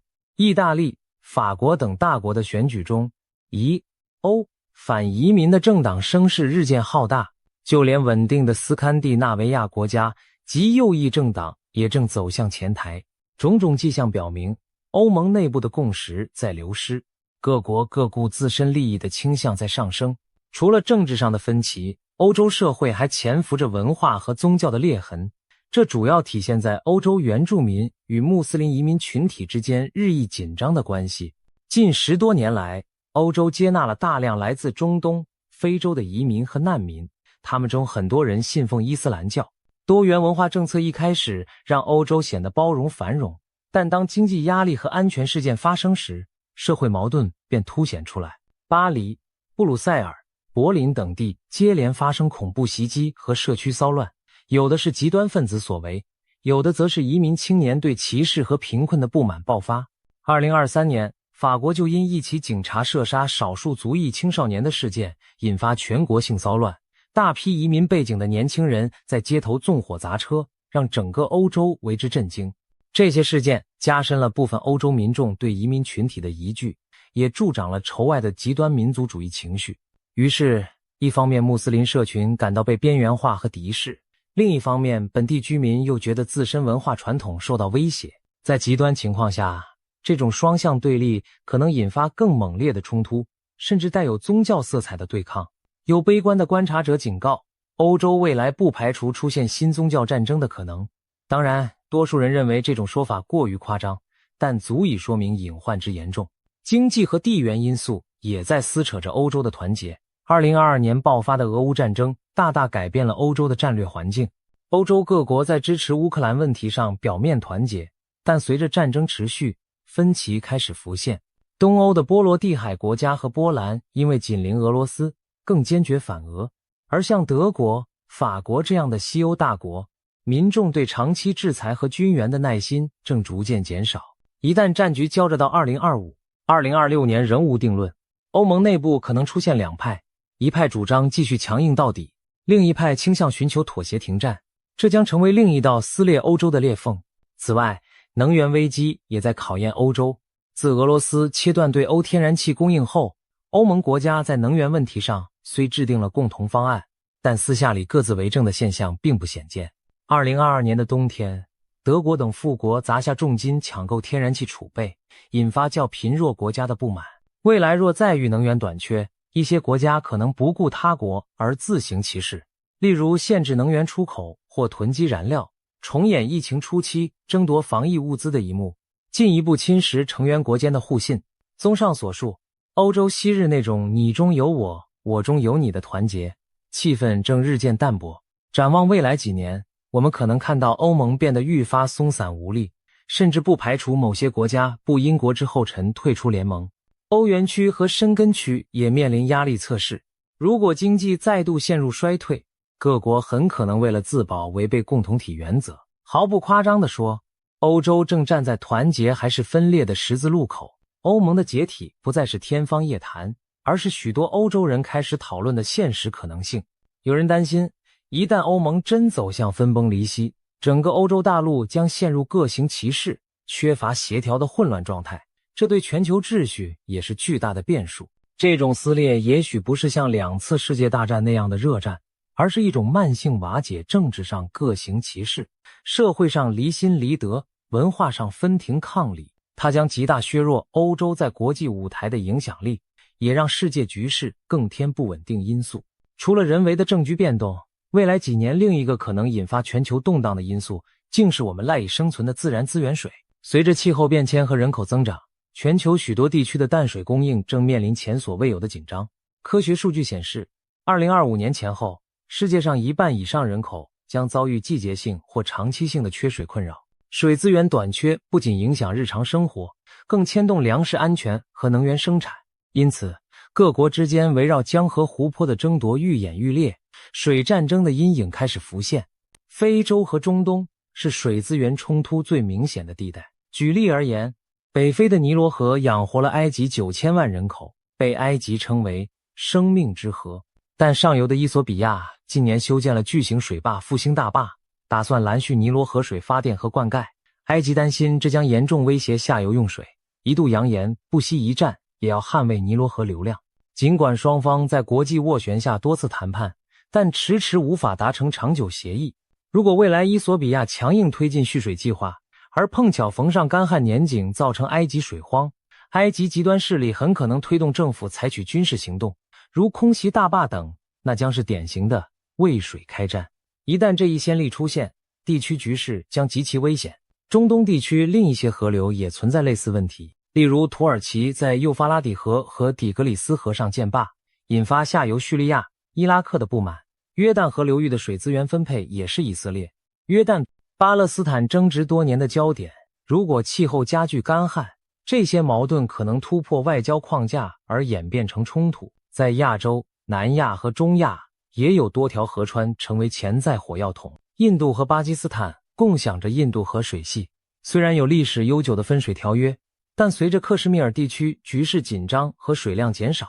印巴双方屡屡相互指责对方浪费或节流。谁都知道，印巴本就是一对宿敌，如果再因水问题激化敌意，后果不堪设想。再看中国和南亚其他邻国，中国掌控着喜马拉雅山脉众多河流的上游，包括雅鲁藏布江和湄公河等。中国在西藏地区兴建水坝，也引起印度和东南亚国家的戒心。尽管目前还没有酿成直接对抗，但未来水资源更紧缺时，不排除各国因争夺水源而爆发冲突。此外，气候变化导致冰川融化减缩，进一步削弱河流的稳定流量，也会让本就紧张的水分配变成你死我活的零和博弈。联合国曾经警告，21世纪的战争很可能将因水而起。更广泛的水危机与粮食、移民问题也在相互交织。撒哈拉以南、非洲和中东地区如果持续干旱，将有越来越多人无法为生，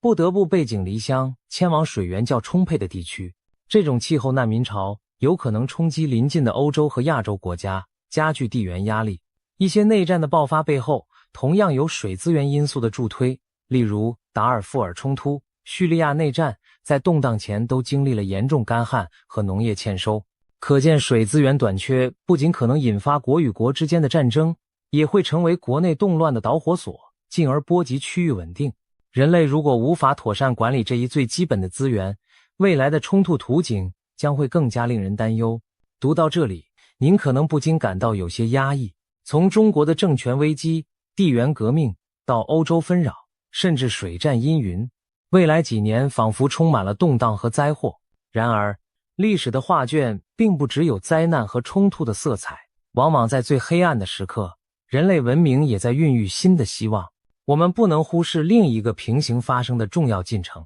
那就是科技的突飞猛进，正为我们打开一扇通往新世界的大门。近年来，人类在科学技术领域取得的突破令人目不暇给。如果这些趋势延续到2026年前后，我们可能会见证若干具有革命性意义的发明创造，彻底改变现有社会的面貌。首先要提的就是能源技术的飞跃。2022年底，美国科学家首次在实验室实现了核融合反应的净能量输出，这意味着人造太阳的梦想离现实更近了一步。众所周知，核融合被视为解决人类终极能源需求的圣杯。这种反应以氢同位素为燃料，几乎取之不尽，反应产物是无污染的氦气。一旦核融合技术成熟应用，人类将告别对石化能源的依赖，不再受制于能源短缺和碳排放问题。许多国家正投入巨资研发，目标是在2030年前后建成可发电的聚变反应堆。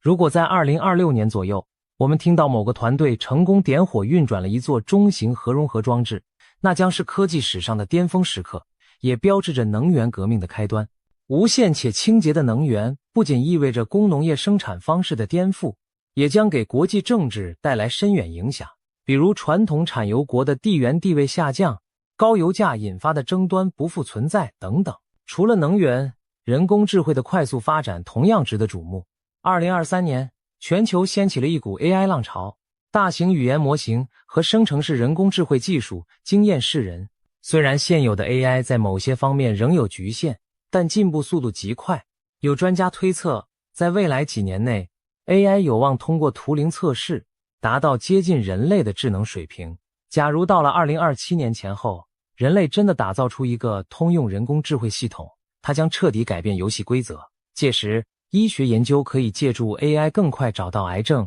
艾滋病等绝症的治疗方案。复杂的气候模型或许能精确预测灾害，防范极端天气。经济和城市管理可以依赖 AI 优化资源分配，消除浪费。教育亦能因材施教，大幅提升人力资本素质。当然， AI 的发展也伴随风险，但如果善加引导，人机协作将开创一个生产力极大提高的时代。想象一下，未来的工厂里，枯燥危险的工作由机器人完成，人类可以专注于创意和设计。医院中， AI 助手帮助医生分析海量病例，提出最佳治疗方案，患者的存活率因此大大提升。这些都不是幻想，而是正在研发的原型。科技界普遍认为，2020年代中后期，我们将迎来人工智慧应用的大爆发。其带来的效率提升堪比当年的工业革命，这无疑也是新世界的重要特征之一。说到计算领域，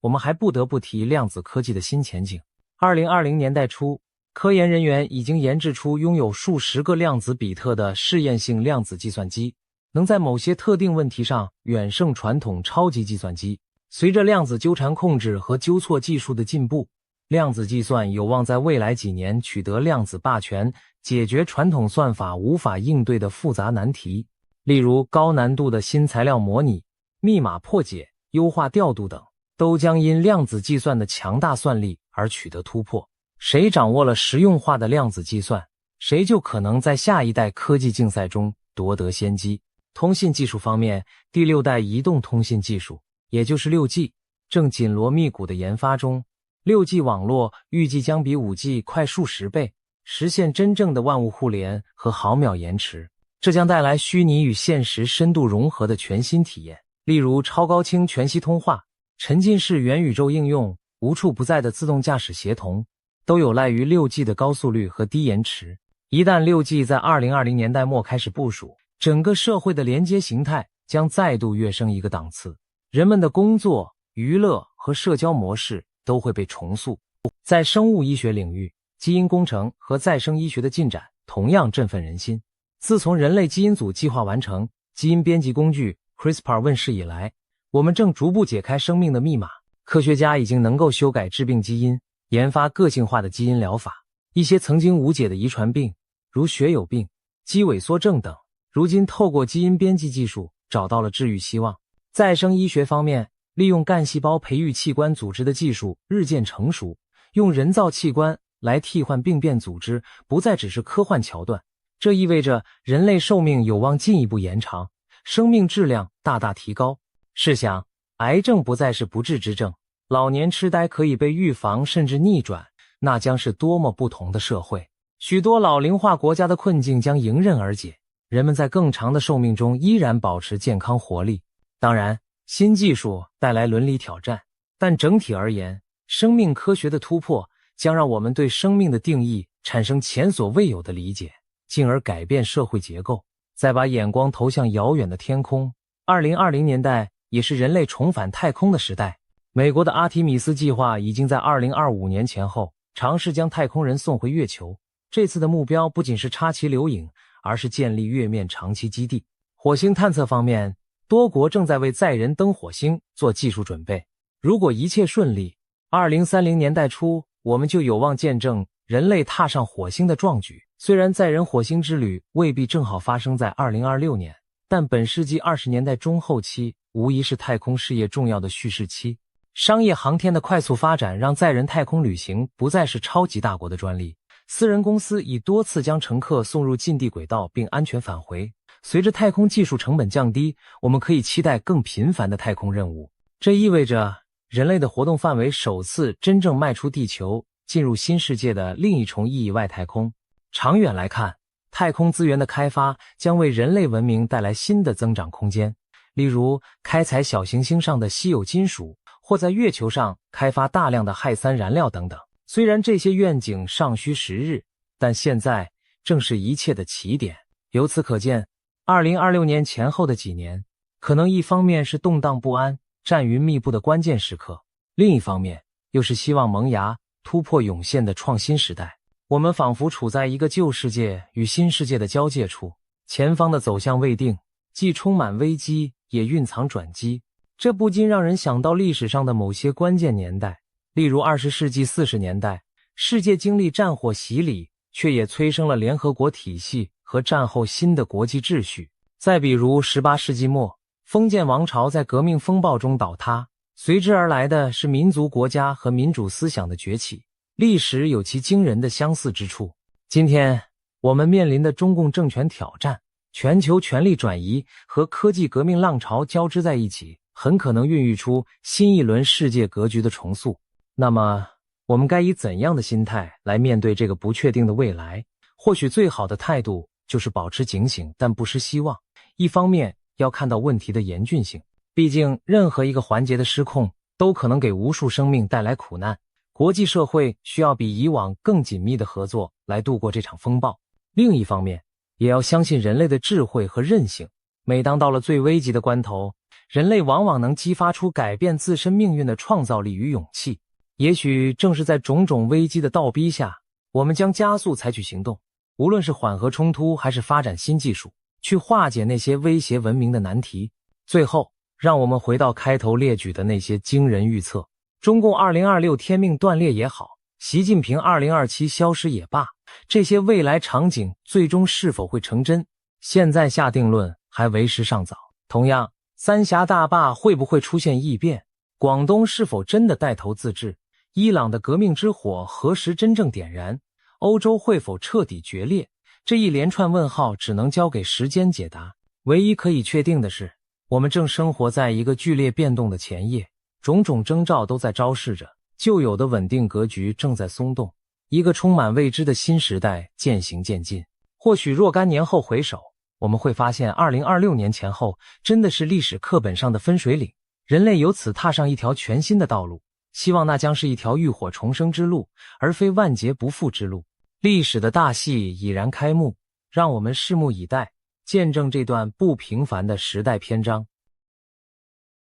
我们先来想象一幅恐怖的画面，街头巷尾充斥着倒下的尸体，人们像秋天的落叶一样纷纷凋零倒地。这并非电影里的末日情节，而是泰国一位知名神算近期对2026年的可怕预言场景。他警告说，明年将有一种全新而极为致命的病毒在全球爆发，死难者多到仿佛落叶飘零。同时，他还暗示2026年某个以字母 M 开头的月份可能会发生大地震，甚至声称是死神亲口给了他这个线索。种种惊人的信息让人不禁毛骨悚然。难道世界末日真的要在2026年降临吗？今天我们就深入来聊聊这位泰国女预言家普莱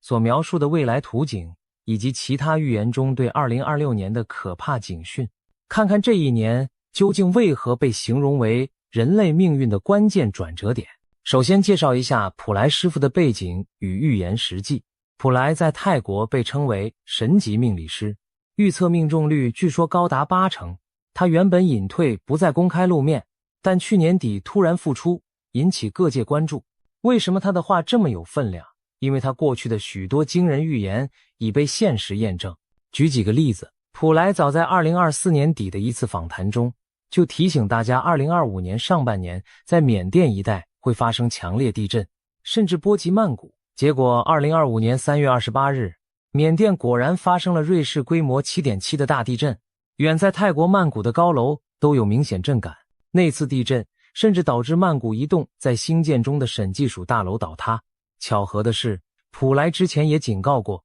泰国会有兴建中大楼倒塌，土地下陷，要防范大型地陷。果不其然，除了大楼坍塌之外，到了2025年9月，曼谷三深路底下竟然出现了一个深约50米的巨型天坑，让市民大为震惊。不止如此，普莱多次提醒民众囤积罐头粮食，提防特大水灾。结果在2025年年底，泰国南部和爱地区真的爆发了300年以来最严重的水灾，超过300万人受灾，死亡人数过百。另外，当时很多人不相信他说的泰柬战争未完，因为泰国和柬埔寨之间原本已停火，看似平静，然而他坚持战火还会重燃，甚至因此一度被批评散布危言耸听的假消息。然而在去年12月，泰柬边境真的再度发生激烈武装冲突，泰国当局不得不紧急撤离了约40万边境居民。这一连串应验的预言令普莱声名大噪，也让许多人开始正视他对未来的警告。带着这样的战绩，普莱在去年12月初重返公众视野，登上泰国电视节目，公布他对即将到来的2026年的一系列震撼预测。他形容2026年是火马年，将会是一个极其艰难的年份，乱象丛生，但或许也有机会在劫后重生。以下我们就按主题来看看普莱师傅对2026年的几大预言内容，其中涉及瘟疫、天灾、战争乃至外星人，可谓包罗万象而又触目惊心。首先是新型病毒大瘟疫，普莱把2026年称作一场隐形战争的开端。所谓隐形，其实指的就是看不见敌人的瘟疫肆虐。他警告说，一种全新的、极度可怕的病毒将在全球大流行，其恐怖程度远超我们过去所见的新冠疫情。这种病毒并非自然产生，而是实验室合成的产物。它结合了古老远古病毒株与现代基因技术，带有某种混种特性。它可能由实验意外泄露，或甚至有人为阴谋故意释放。不管源头如何，普莱说这场瘟疫最初会从亚洲地区和俄罗斯附近开始爆发，随后透过航空旅行等途径迅速传播全世界。病毒可能借由入境旅客传入各国，泰国也难以幸免。更可怕的是，很多携带者可能处于潜伏期或无症状，自己完全不知道，却在不知不觉中散播病毒。这病毒主要透过空气和微小粉尘传播，直接攻击人体呼吸系统。症状看起来有点类似肺结核和黑死病的结合。一开始或许只是一般感冒或流感的症状，但让人百病缠身，迟迟无法痊愈，甚至可能伴随严重腹泻。患者的病情表现相当怪异，短时间内身体机能就会快速衰竭，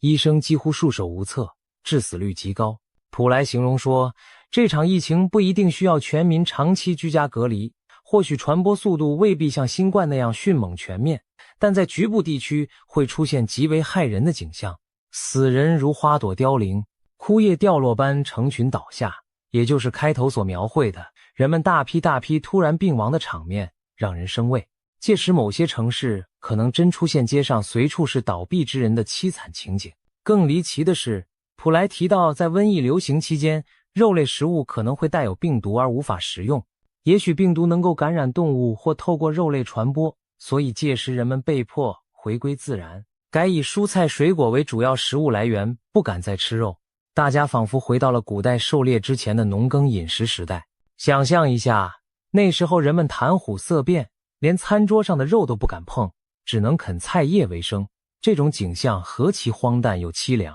普莱强调，2026年只是这场大瘟疫的开始阶段，真正更大的高峰可能会在2028年至2030年之间到来。如果他的预言成真，人类恐怕正面临一场前所未有的生存挑战，一场看不见硝烟的战争，而我们的敌人不是别的，正是人类自己所创造或释放出的致命病原体。接下来是自然灾害的部分。普莱认为2026年的天灾将同样让人胆寒，尤其是洪水。他看见明年降雨异常偏多，全年雨量远超往常，持续不断的暴雨将造成土地严重积水，地下水位饱和无法排出，引发大范围的地面沉降，甚至地层塌陷。他形容水来得又快又猛，当地下隐患积累到极限时，地面可能突然出现塌洞或者沉陷，把人措手不及。更糟糕的是，这些洪涝灾害会和风暴路径重叠，也就是说，某些地区可能反复遭受风暴吹袭和洪水侵袭，一波未平，一波又起，一直到2026年底之前，洪水破坏力都可能达到可怕的程度。对当地人来说，这简直像连续被暴雨和洪水毁灭性的猛击。但奇怪的是，普莱说，这是件当地人会知道，但外地人会被屏蔽的事情。听起来仿佛灾情之严重可能被某种程度的封锁消息，不让外界立刻充分了解真相。或许他暗示灾区信息传递会受阻，外界低估了实际损失。无论如何，雨灾之烈在他眼中前所未见。泰国首都曼谷同样难逃天灾的考验。普莱指出，明年曼谷的湄南河等水位会上升，市区也可能淹水。不过他也带来一丝令人宽心的信息，曼谷的水虽来得快，但退得也快，不会长期积水成泽国。而且相较于泰国其他地区，曼谷的灾情反而算是轻的。他说，曼谷居民无需因此而恐慌，撤离或抛售房产。至少未来3至5年乃至更长时间内，曼谷仍是泰国最适合居住的地方。甚至他打趣说，死神大人目前也没有指示他离开曼谷。换言之，如果连替死神传话的他都不走，那大家暂时也不必弃城逃难。当然，这话语背后既是安抚也是警示，曼谷并非完全安全，只是相对安全些而已。因为接下来还有更多灾难在等着，除了洪水，还有风暴与爆炸事故的威胁。普莱预言2026年开年伊始就不平静，今年1月将有7场风暴接连袭来。他斩钉截铁地说道，7场风暴听起来不可思议，短短1个月内竟接二连三出现如此多强烈风暴，而且威力都显著超过往年常见规模，更加猛烈难当。如果这预言成真，马上就考验着沿海地区和岛国的抵御能力了。也许我们将目睹台风、热带气旋或强烈风暴潮频繁登陆，把原本喜庆的新年变成忙于救灾的噩梦。此外，在2025年底到2026年年初这段期间，普莱特别提醒大家提防一种非庆祝性的爆炸事件。他形容那感觉就像烟花爆竹般的炸裂声此起彼伏，但却不是在庆典中释放烟火，而可能是意外爆炸或恐怖袭击。尤其中国新年、跨年这种节庆将近时，人们松懈聚集之际，他担心某些社区内可能多发爆炸事故，这让人不由自主联想起那些年末年初常见的烟火意外、工厂气爆，甚至有人蓄意借节日人潮作乱等等情景。普莱没有细说爆炸的具体原因或地点，只是语带凝重地呼吁大家务必小心。值得庆幸的是，他同时表示，泰国应该不会出现整栋大楼倒塌这种级别的大灾难，这一点算是松了口气。毕竟他去年已经准确料到曼谷大楼坍塌事件，不过小规模但致命的爆炸风险仍然存在，我们不能掉以轻心。最惊心动魄的预警之一，大地震与地质异动。普莱在采访中语出惊人地说，2026年的曼谷将发生地震。要知道，泰国本土平时并非高震区，曼谷更是少有强震。如果市中心真的来一场大地震，后果不堪设想。普莱表示，这次地震的震央会就在繁华的曼谷市区，可能是地底某处长期累积的能量终于在压力极限下释放出来。至于地震的严重程度，他坦言无法确定，但直觉非常可怕。主持人当场追问他能否给出具体日期或时间，普莱沉吟了一下，透露说这是死神大人给他的提示，提示只有2个字母 M 月。所谓 M 月是指在泰语中以字母 M 开头的月份，泰文里1月、3月、4月的月份名都以字母 M 起首，因此这3个月被他列为地震高风险期。也就是说，明年的正月、新历3月或4月，曼谷发生强震的几率特别高。然而，普莱话锋一转，又补充了一个神秘的线索，他看见在未来5到6个月内，地面会有某种物质冒出的奇异现象，推算大概会在2026年5月左右出现。他暗示到，大家需要特别警惕5月之后的那段 M 月期间。这听上去仿佛明示着，也许到明年5月前后，地下的火山或能量活动会有征兆浮现。一旦出现这种迹象，那接下来临近的一个 M 月、1月、3月或4月就极可能引爆大地震。有人猜测，他真正担心的时间点也许是2026年下半年，甚至2027年初的某个 M 月。但普莱没有再进一步解释，只是把这谜一样的提示留给大家细思，仿佛死神已经在他的行事历上圈定了 M 月，准备在那时带走许多生命。无论如何，曼谷乃至泰国民众听闻此言，无不心头一凛。预言公布后，普莱也特别强调，他并非存心制造恐慌，而是希望透过提前示警来唤起大家的警觉，从而尽量减轻灾难带来的损失。他解释说，在泰国文化中，大声预警反而可能是一种化解灾祸的方法，因为当许多人对某个潜在危机有所准备，提前防范时，往往能透过人为努力减轻甚至避免最坏的结果。因此，他希望公众听了预言后，会主动去检查加固建筑物，做好防震防灾措施，而不是坐以待毙。也许正因为这份好意，死神才愿意把信息透露给他，好让众人提前有所行动吧。除了瘟疫与天灾，普莱对人祸和未知领域也有预言。他提到了泰国与柬埔寨之间的冲突和外星人话题。先说泰柬战争方面，普莱表示，目前泰国和柬埔寨虽维持着表面的停火，但战争远未真正结束。他预言最可怕的阶段将在2026年之后到来，战火延绵将孕育出众多英雄人物，但现在这些英雄大多尚未现身，因此冲突暂时还不会轻易画下句点。只有当所有该出场的英雄都出现并集结完毕时，战争才会迎来终局。不过那可能伴随着某些英雄的牺牲，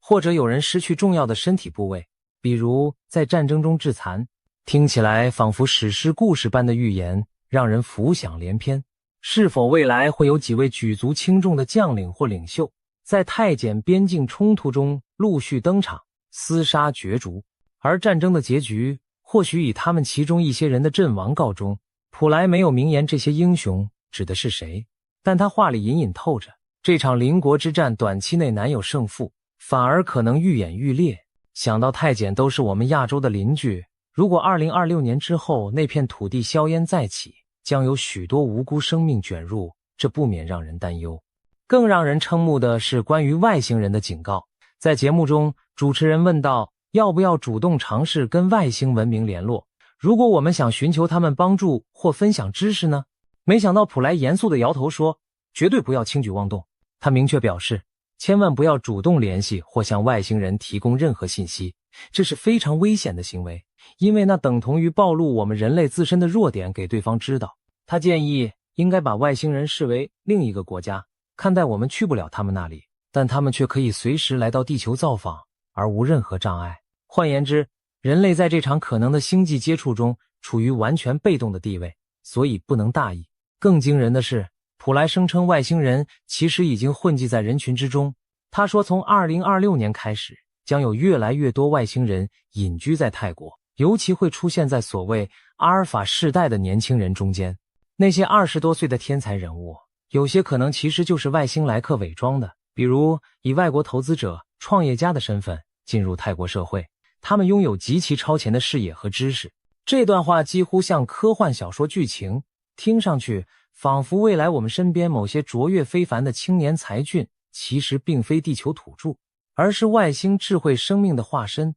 至于他们来地球的目的何在，善意还是恶意，普莱没有细说，只是再三提醒不要轻易与未知的外星访客接触，否则人类可能因一时天真而招致难以预料的后果。纵观普莱师傅上述预言，2026年在人类面前展现了一幅灾难密布的图景，前有实验室病毒引爆全球瘟疫，夺走无数性命，后有极端气候引发洪水、天坑和强风暴，紧接着曼谷地震的阴影笼罩，同时国与国之间战争暗潮汹涌，科技上空还盘旋着外星文明的幽影。一时间，瘟疫、灾害、战争、异族入侵几乎集于一年，让人不寒而栗。如果把这些事件串联起来看，2026年仿佛将成为一场小型的世界末日图鉴。那么，只有普莱一个人在唱衰，明年吗？事实恰恰相反，许多来自不同国家的预言家和传说都不约而同把目光投向了2026年，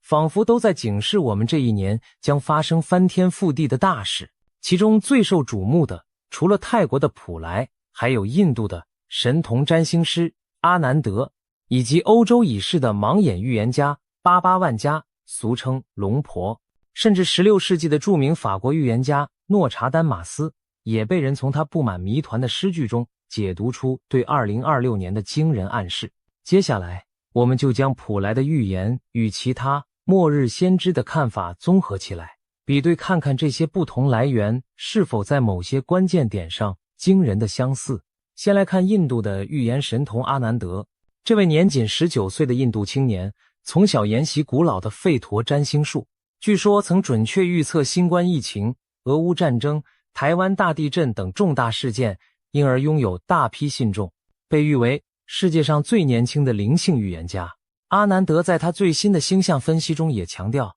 ，2026年将是人类文明一个重大的转折之年。他的说法和普莱如出一辙，都把明年视为巨变的开端。阿南德指出，根据占星推演，2026年前后天体运行有特殊的征兆，土星与拉胡，印度占星中的一个凶星将发生合相。这种星象意味着旧的时代即将崩坏，新的纪元开始诞生。他断言，2026是末法时代的终章，也是黄金新世纪的前奏。在这个宏大的框架下，阿南德提出了几项具体预警。第一，自然方面，太阳活动将异常强烈，导致两极冰川加速融化，引发连锁的气候灾难洪水。干旱与暴风雨将交替上演，极端天气此起彼伏。同时，环太平洋地震带会被它称作的巨龙唤醒，进入高活跃期，可能出现震级极高的巨震。简而言之，地球进入动荡不安的阶段，大地震、火山爆发等巨变频发。他甚至提到天空或将出现奇异天象，例如血红色的天空或者超大的冰雹等，象征地球能量的极度失衡。阿南德警告说，这一系列天灾并非无缘无故降临，而是地母的怒火，是人类长期贪婪破坏环境所触发的报复。第二，科技与社会方面，阿南德提出 AI 反噬人类的可能性。他认为2026年人工智慧的发展将暴露出灵性的空洞。如果人类过度依赖 AI 智能体，可能会反过来制约人类，甚至造成严重的社会危机，成为新时代最大的挑战之一。想象一下，如果某天银行、电力、交通、军事等关键系统都由失控的人工智慧掌管，我们的日常生活将多么脆弱。这听起来和科幻电影《魔鬼终结者》里天网叛乱的情节颇为相似，但如今越来越多现实迹象表明， AI 确实潜藏风险，不能不令人心惊。第三，地缘政治与经济方面，阿南德预见全球权力格局和经济秩序都将在明年迎来巨变。他认为西方主导的旧秩序会开始混乱衰退，美中关系日趋恶化，南海等地缘热点冲突升温，而印度将因婆罗门能量回流而崛起为所谓的文明避风港。在他笔下的剧本中，西方很多国家会陷入政治动荡甚至混乱，而古老的印度反而因其精神传统和能量而成为全球寻求心灵复兴的中心。此外，阿南德预言经济将剧烈震荡，传统金融市场大幅波动，全球物资短缺，粮食危机加剧，其中黄金价格可能暴涨至原来的4倍之多。他描述的场景如同经济大萧条结合战时状态，战火与气候灾害重创农业，粮荒四起，通货膨胀让人民痛苦不堪，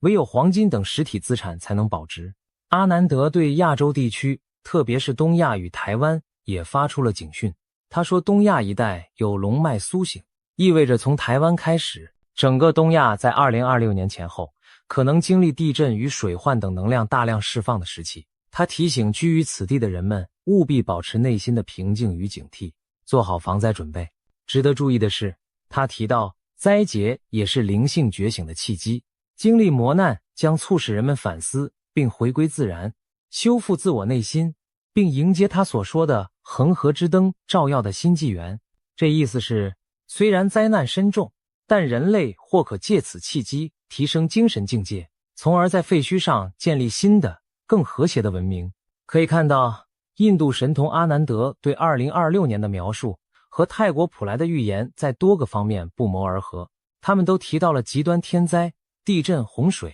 全球性的重大危机，以及世界格局的剧烈变动。两人的观点都认为，人类正面临某种大考验，经此洗礼后才有新生的可能。甚至连 AI 威胁这样的主题，他也与普莱不约而同地提及。普莱虽未详谈 AI， 但他对外星人科技的警戒其实有异曲同工之处，都是提醒人类不要自满大意。当然，他们使用的语言体系不同，一位借助星象灵性，一位经由通灵神视，但信息内涵竟有许多相通之处，这不禁令人深思。接下来，我们再看看欧洲的盲眼预言家巴巴万加对2026年的预言。巴巴万加是保加利亚的传奇人物，生前留下大量对未来的预测，被誉为欧洲龙婆。据传，他曾精确预言了一些重大事件，如苏联解体、911恐袭、英国脱欧、新冠疫情等等。因此，即使他已去世多年，他的预言仍在全球引发讨论。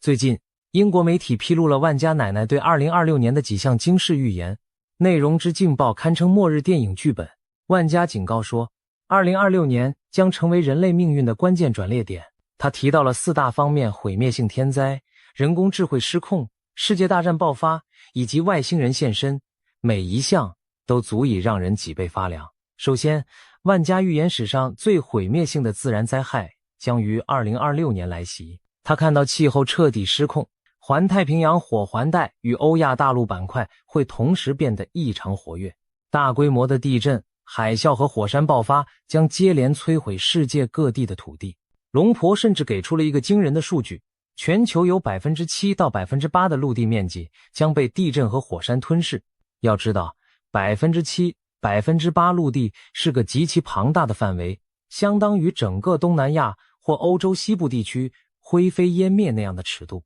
这意味着沿海城市和岛国将首当其冲，许多地方可能整片沉入海中，数以亿计的人流离失所，无家可归。万家说，这是人类长期破坏大自然所招致的终极报应。他呼吁各国立刻大幅减少碳排放，爱护环境，否则最终无人可以幸免。万家对环境灾变的预言和普莱、阿南德的说法形成了几乎同步的警讯。大地震、极端气候在明年都会迎来高潮，真可谓是地球在震怒。其次，万家指出人工智慧可能会在2026年彻底叛变。他的说法更具体直接，2026年 AI 将达成起点，开始自我进化，超越人类智慧，继而企图掌控人类。他警告说，失控的 AI 将会接管金融、军事、交通等各种关键系统，甚至 AI 可能要决定人类的生死存亡。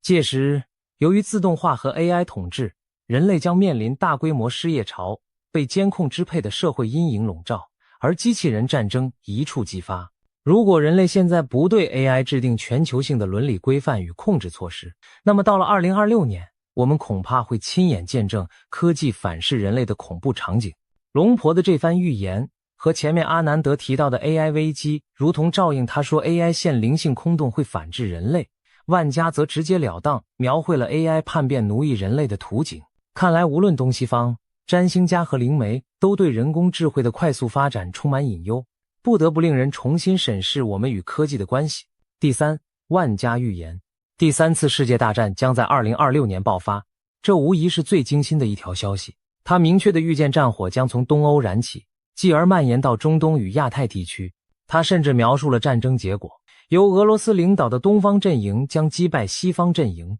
普丁将被世人称为世界之主，而欧洲多国将沦为焦土废墟。核武战争的阴影将笼罩全球，数亿人将逃难流离。万家感叹，这场战争的根源在于人类的贪婪和权力欲，唯有各方放下对立，停止争夺，人类才有生路可言。不得不说，万家的战争预言与当今局势隐约有呼应之处。目前俄乌冲突余波未平，中东局势动荡不定，台海和南海也是潜在火药桶。如果这些火线在明年连成一片，真的可能引发一场全球范围的大战。万家点名东方，以俄为首，将胜西方，这与一些预言中东方崛起、西方衰落的论调不谋而合。当然，这种情景一旦成真，那对整个世界而言也近乎毁灭性的打击。毕竟无论哪方胜利，核战阴云和满目疮痍的废墟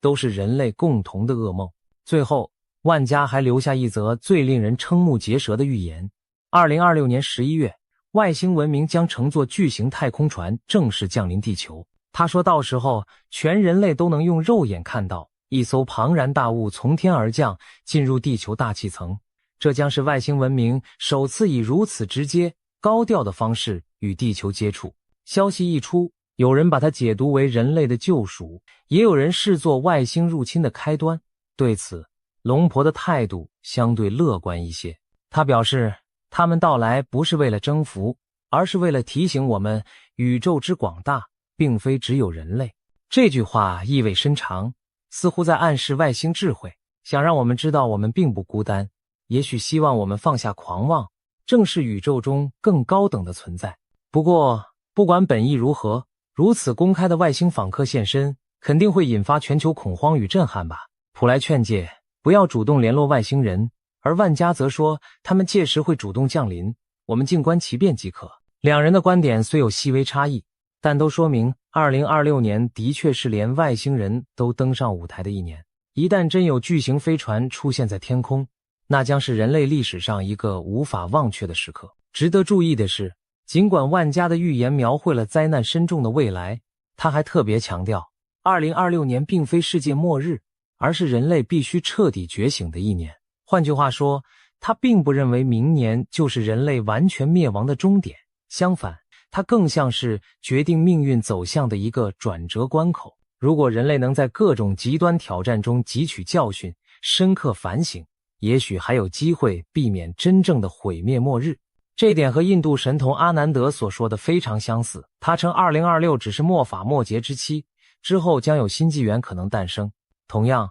普莱在预言灾难的同时，目的也是为了让人们提前预防，自救自强，而不是坐等末日降临。综合泰国、印度、欧洲三方的预言，再辅以经典预言家的解读，我们可以发现很多关键信息惊人的相符：瘟疫、天灾、战争、AI 危机、外星接触。2026年在不同先知眼中都汇聚了这些元素，仿佛全世界的预言脉络在这一年汇成同一条洪流，奔向不知是毁灭还是重生的未来。就连以隐晦难懂著称的诺查丹马斯，其爱好者们也声称在他留下的4行诗中找到了对2026年的暗示。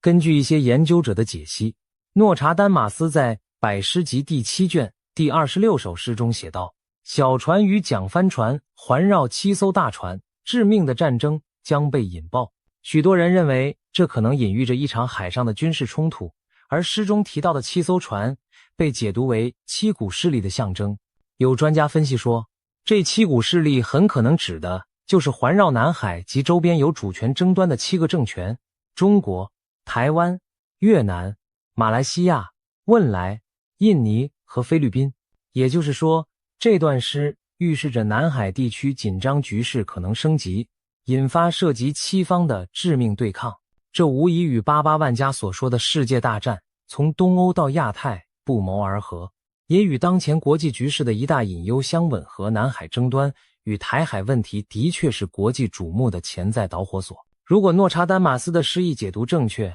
那么2026年前后，台湾及南海恐怕真要小心卷入一场致命的多方角力。除了这则海战隐喻，诺查丹马斯还有其他关于东西方冲突的诗句也被拿来对号入座。比如他提到，当火星主宰星辰之路，人血将洒满圣殿，3团火焰自东方升起，西方在寂静中失去光明。这段充满诗意的语句被广泛解读为亚洲势力的崛起与东西方文明冲突的加剧。3团东方火焰，有人说象征东方大国兴起或3条东方战线，西方失去光明则暗指西方世界陷入黑暗衰败。甚至诗里提到一个神秘的蜜蜂群，有现代军事爱好者将其比喻为蜂拥而至的无人机集群作战，暗示未来战争形态的改变。这不禁让人想到前面普莱和万家都谈及 AI 科技在战争中的影响，可见就连距今400多年前的预言诗人在模糊的诗句中也许都折射出与这些现代先知类似的图景，真是令人叹为观止。除了预言灾难本身，各路高人还给出了一些应对建议和求生指南。泰国普莱师傅就在节目中反复叮嘱民众要做好避险准备。他建议每个家庭都预先收拾一个逃生背囊，将重要证件的副本、药品、现金以及少量干粮水放进去，放在家中随手可及的地方。一旦遇到突发状况需要紧急撤离时，能够第一时间背起这个背包就走，以免手忙脚乱。此外，他提醒大家将贵重物品和重要文件尽量放置在家里较高的位置，至少可以降低在洪水或火灾时被毁坏遗失的风险。这些都是相当实际的防灾建议，看得出他对未来灾害的严重程度是深信不疑的，也真心希望大家能把损失降到最低。经历过2025年水灾后，许多泰国人也开始认真对待这些叮嘱，学着储备粮食和必需品。普莱还特别在财富方面提醒说，土地、房地产等投资已不再稳妥，最好的保值资产是黄金。他建议有能力的人现在就开始购买实体黄金，一点一点的储备，不要等到危机来临再临时抢购，因为当大灾大难发生时，黄金可能是唯一通用且保值的交易媒介。这些建议听起来几乎像是在为末日做准备，但结合他预言的那些灾难场景，倒也合情合理。至少手中有粮，心中不慌，未雨绸缪总比林可绝井好。面对种种末日般的预言，我们也不禁要问，这究竟会是真实发生的未来，还是预言家们给世人的一记警钟。人类历史上关于世界末日的预言层出不穷，很多最终都被证明是虚惊一场，比如玛雅历法引发的2012年世界末日传说，还有诺查丹马斯被人解读的1999年第7月世界将毁灭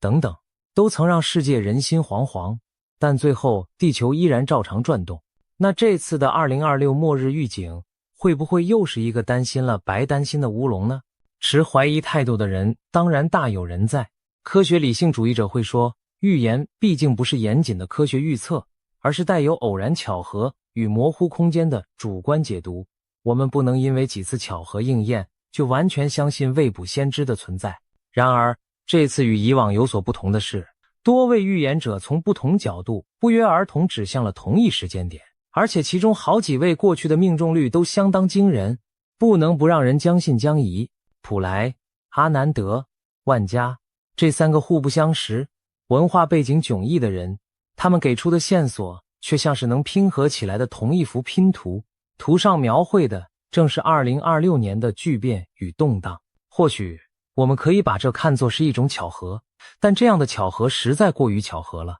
与其等灾难降临时措手不及，不如在现在就多一分警惕和准备。正如普莱所说，预言的意义不在于让人绝望恐惧，而是在于唤醒和防范。如果这些预言最终证明言过其实，那当然是全人类之福。可万一其中哪怕有部分成真，我们现在做出的准备都可能拯救无数生命。或许世界末日并不是真正的终点，而是旧世界的结束，新世界的开始。在毁灭与重生的交替中，人类可能迎来痛苦的阵痛期，但也只有经历阵痛才能重获新生。展望2026，我们确实看见一片风雨飘摇、黑云压城的景象，病毒肆虐，生灵涂炭，大地震动，洪水滔天，战火熊熊，硝烟弥漫，甚至科技失控，天外来客降临。这些元素凑在一起，任谁都不得不感到一丝末日的寒意。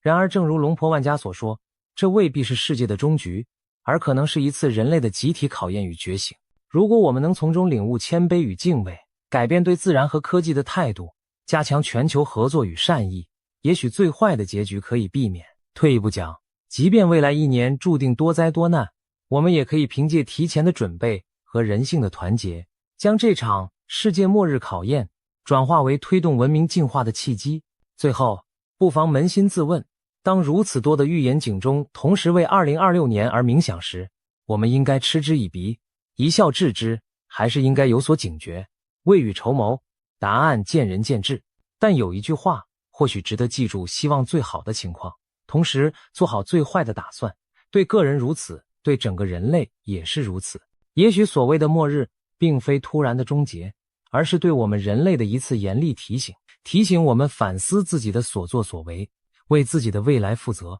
当前的天空乌云密布，预言中的暴风雨近在眉睫，我们当然期待这只是虚惊一场，但也不能否认乌云背后可能真的响起雷鸣。2026年即将到来，它会按照预言走向毁灭还是柳暗花明，端看人类如何抉择。正所谓行到山前必有路，唯有人心的觉醒和努力，才能为我们寻找出路。让我们怀着戒慎恐惧之心，迎接这充满未知的一年，既不绝望地认为末日注定无可改变，也不盲目乐观地当作什么都不会发生。谨慎准备，静观其变，也许我们终将度过这场劫难，看到黎明后新的晨曦。希望在风暴过后，人类能以更智慧和谦卑的姿态，迎来属于我们的浴火重生。世界末日是否真的要来临？让时间和行动去证明答案吧。